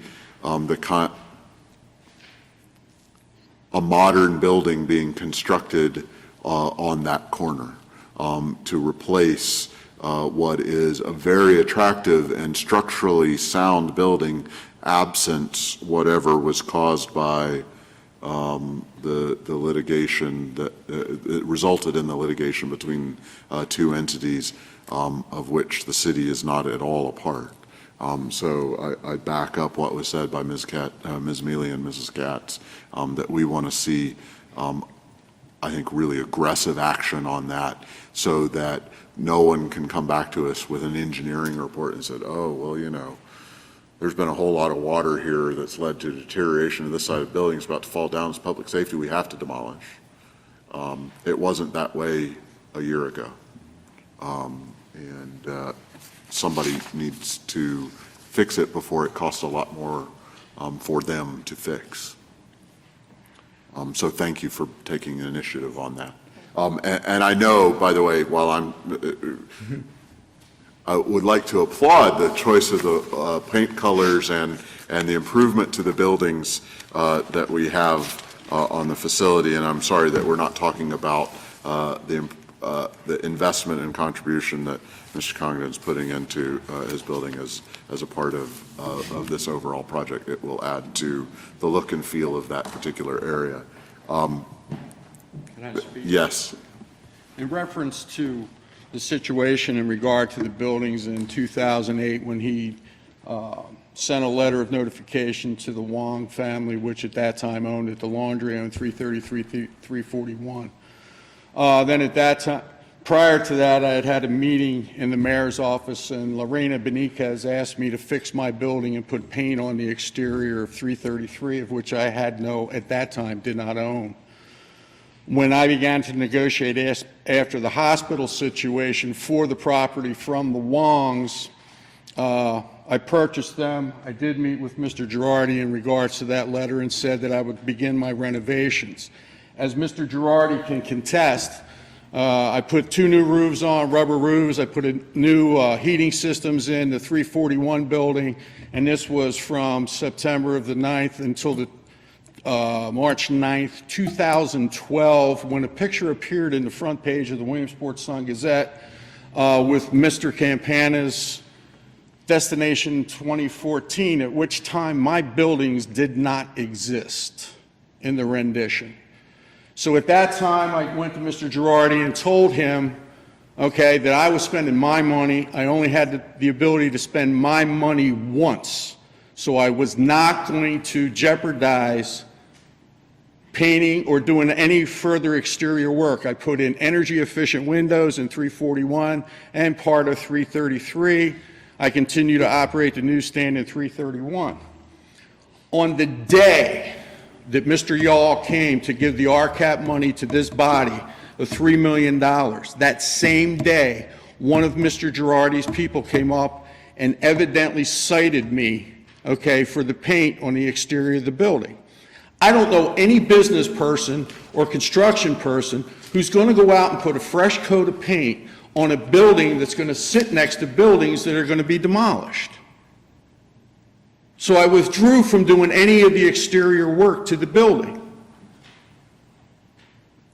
So here I was trying to cooperate, do everything I could to assist in Liberty Arena, and I'm getting notices of violation from the city on the same day. It came to my house in Montgomery that Friday.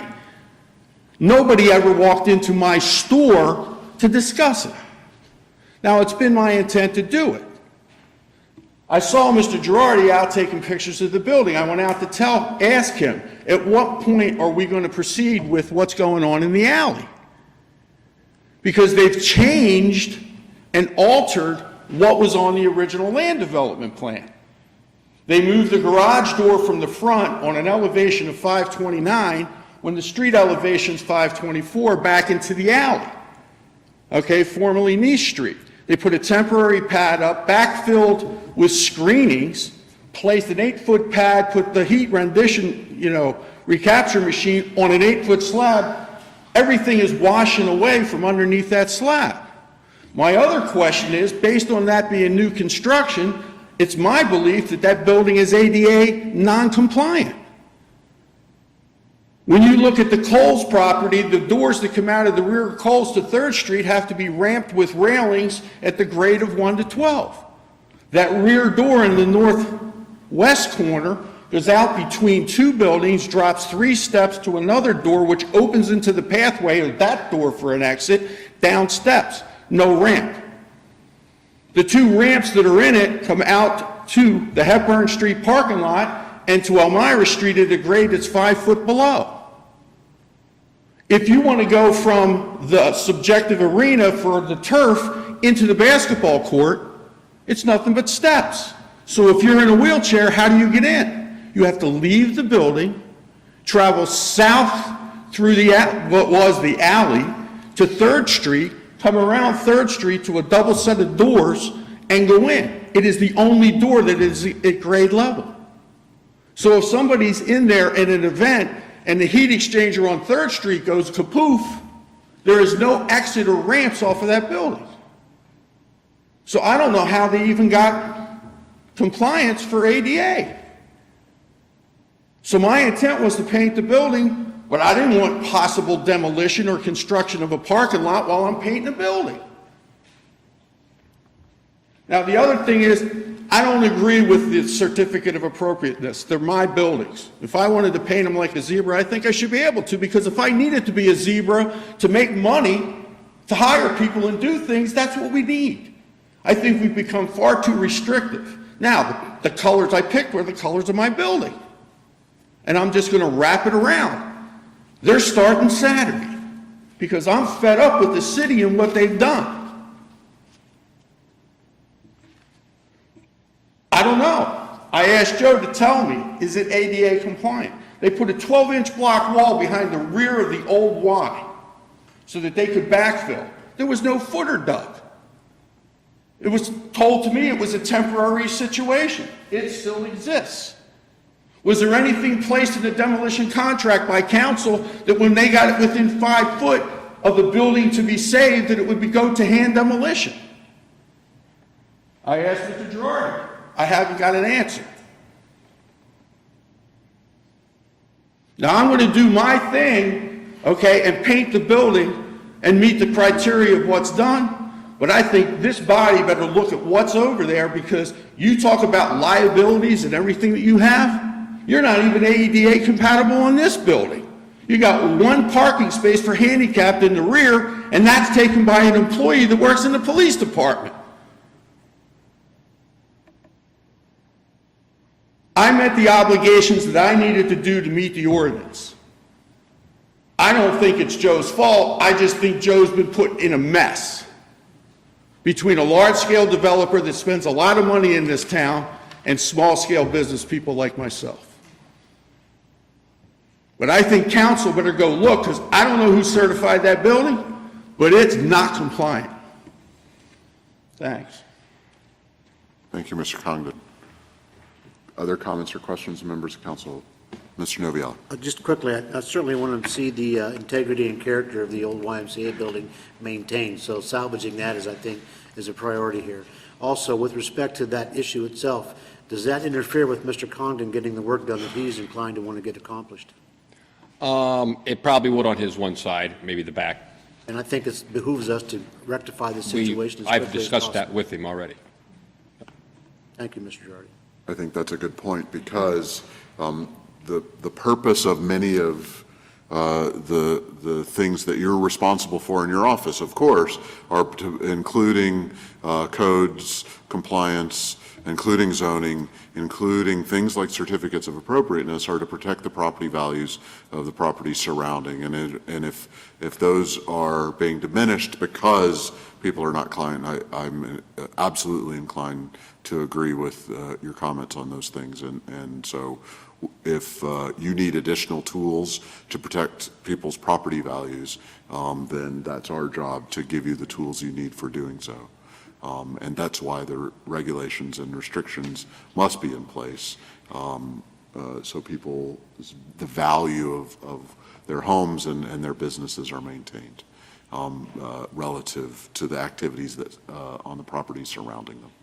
Other comments or questions, Ms. Katz? I think we would like an update on if this is what needs to be done with the Liberty Arena at this point, if this is a problem. And I think we as council should be aware of what's going on there and what the answer is going to be and when these problems are going to be rectified. Okay, as far as the ADA compliant, we do third-party agency ADA compliant in the city of Williamsport, just as we do electrical. I don't do the ADA inspections, nor do I do the electrical inspections. I receive a certificate of compliance from that code officer. As long as I receive that, then it's ADA compliant as far as I'm concerned. Again, I'm not an ADA inspector, okay? I kind of believe it is in one way, but I'm not the inspector. So I will check with that inspector to verify that what Stu is saying is correct or incorrect. If it is incorrect, or if it's correct in what he's saying, then it would have to be modified and changed. Okay? I think we would feel Right. very comfortable to know the answer to that, because we have a citizen who is making a complaint here, and I think we should be able to answer that. Other comments or questions, Mr. Noviello? Not only is it a legitimate complaint, but it comes from someone who's maintained his business in this town for quite some time. We owe just some respect and homage to that, if nothing else. And this is an opportunity for us to exhibit that as we go through this process. So, Joe, your forthcoming, information is anticipated. Thank you. Thank you. Seeing no other comments or questions on the certificate of appropriateness, please. Ms. Mealy? Yes.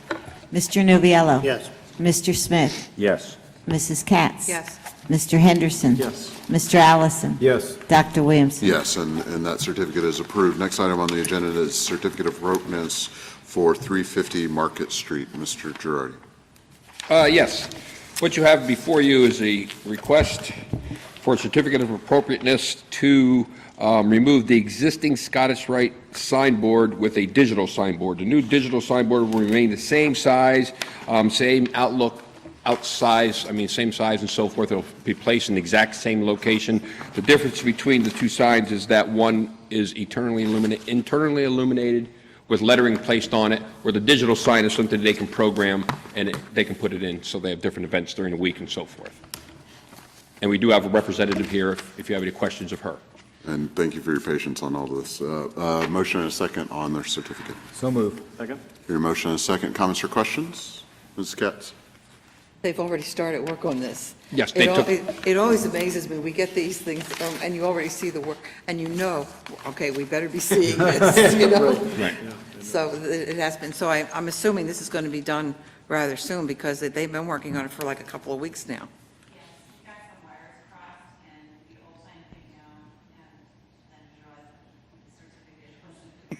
Right.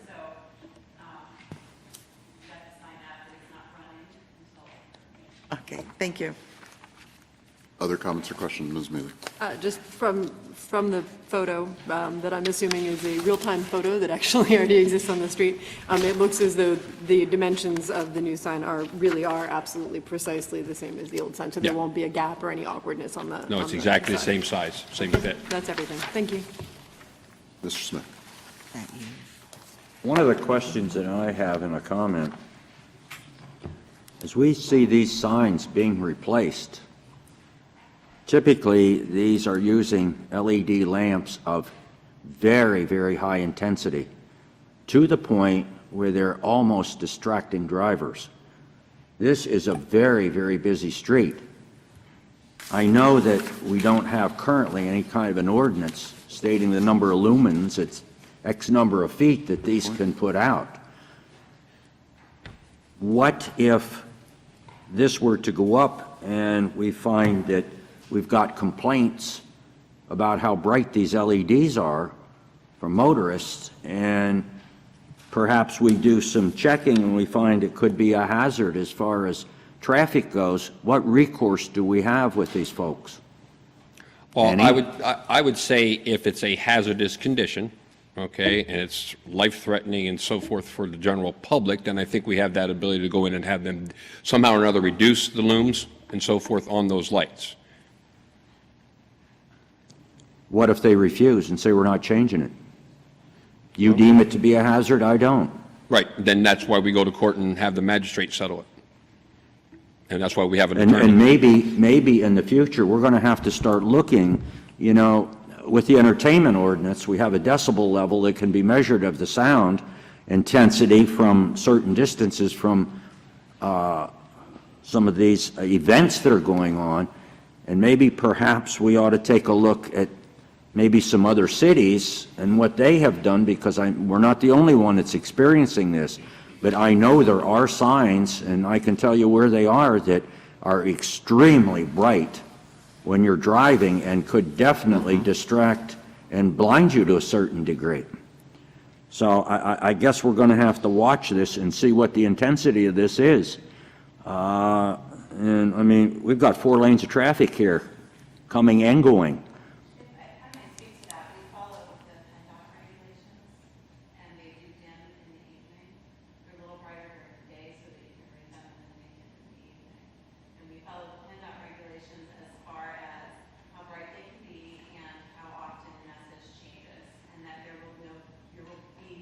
Mention.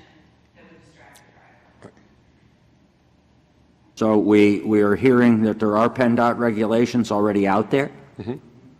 Do we know what they are? Have we seen what lumens and lux that is required? I can get that information.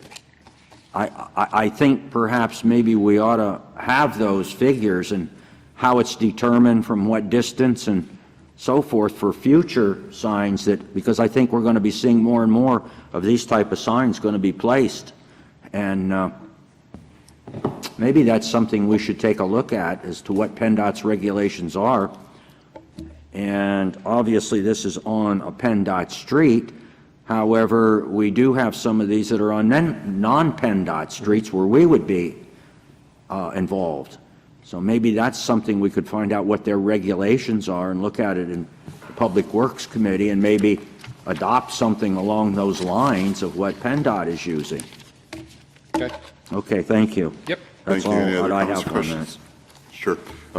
Ms. Katz? That happened to the ice cream place in South Williamsport, where what they put up was too bright, and they had to change everything. What's that soft ice cream place? And they did have to change it. Dogs and, So they did have to change the requirements. So maybe they had I don't know, was that a PennDOT street in South Williamsport? So Yeah, therefore. it is. So they had to follow those regulations there. Okay. Any other comments or questions? Hearing none, Mrs. Frank on the certificate, please. Ms. Mealy? yes. Mr. Noviello? Yes. Mr. Smith? Yes. Mrs. Katz? Yes. Mr. Henderson? Yes. Mr. Allison? Yes. Dr. Williamson? Yes, and the certificate is approved. Thank you again for your patience. Next item on the agenda is HARB certificates of appropriateness. We have 4 items. First, on 700 West 3rd Street, there's some roof work. At 715, 717 West 4th Street, there's also roofing and gutter work. At 711 West 4th Street is roofing, a lot of roofing. At 761 Grace Street is fencing, and that's all of them. I have a motion and a second to approve these HARB certificates of appropriateness. So move. Hearing a motion and a second, comments or questions?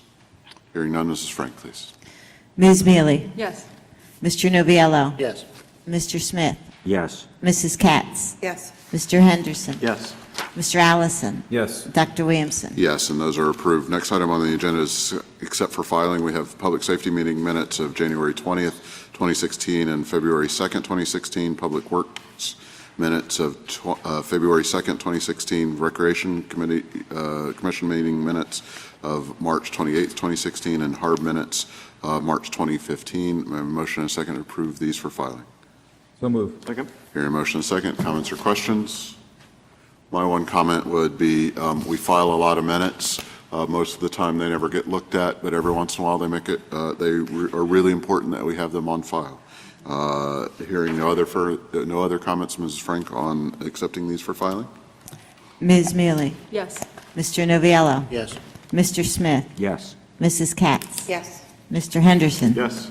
Mr. Allison? Yes. Dr. Williamson? Yes, and those are accepted. Next item on the agenda is announcements. The next regularly scheduled city council meeting will be held on Thursday, May 12th at 7:30 in City Hall Council Chambers. Other upcoming meetings include Monday, May 2nd at noon is the Planning Commission, Tuesday, May 3rd at noon is Public Safety,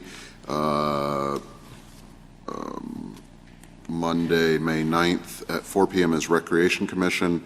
Tuesday, May 10th is Public Works at noon, and 3:30 is Finance Committee meeting. Wednesday, May 11th is O&E Pension at 3:30. And that brings us to the end of our agenda. Are there comments or questions from members of council? Mr. Noviello. Just a brief announcement at the behest of the Recreation Commission. They are respectfully asking that all requests to use park facilities be submitted 2 weeks in advance of any proposed date of such an event or use, so as to allow the committee to place the request on their agenda and then subsequently to book that event as well. So a little bit of consideration by way of the public with regard to the commission's responsibilities. Thank you, Mr. Thank you. Other comments from members of council? Hearing none. Mr. Mayor? Thank you, Dr. President, Mr. Vice President, members of City Council. I'd like to inform everyone that tomorrow is Colonel Anderson's last day as our HR Director. He will be moving to a southern state. Colonel Anderson has been very professional and proficient in his work. We wish him the best. He will be missed. Colonel Anderson, thank you for your hard work in making the HR department stronger.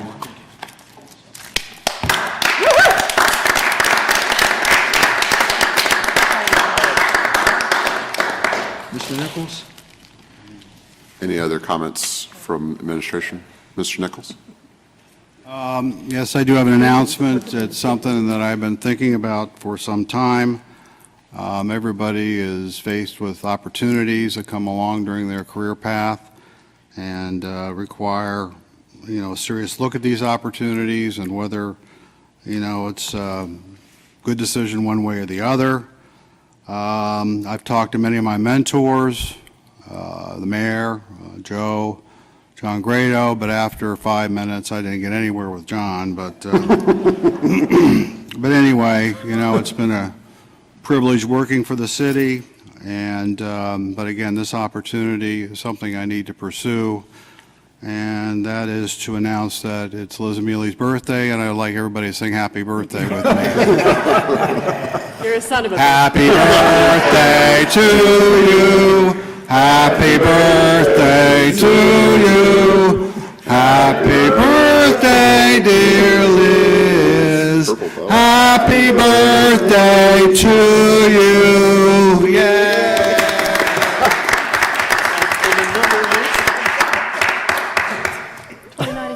Yeah, Good job. Nicely done. 37. Thank you, Bill. Thank you very much. Would anybody like some of the, I've gotten two kinds of birthday candy. If anybody would like to indulge, it will save me in the long run. Mr. Silla. Yes, just a reminder, residents should not be placing brush out at this point, and we hope to conclude our pickup next Friday, so. Thank you very much. Oh, bummer. Great, thank you. You missed your chance. Comments from the general public? Hearing none, let me just say thank you, Mr. Anderson, for your service to the city, and I've enjoyed personally working with you over the last couple of years, and I think we're better off due to your service, both to the city and our country. So thank you very much. And with that, I will take a motion to adjourn. so moved. Second. All in favor, aye. Aye. Sorry. Yeah,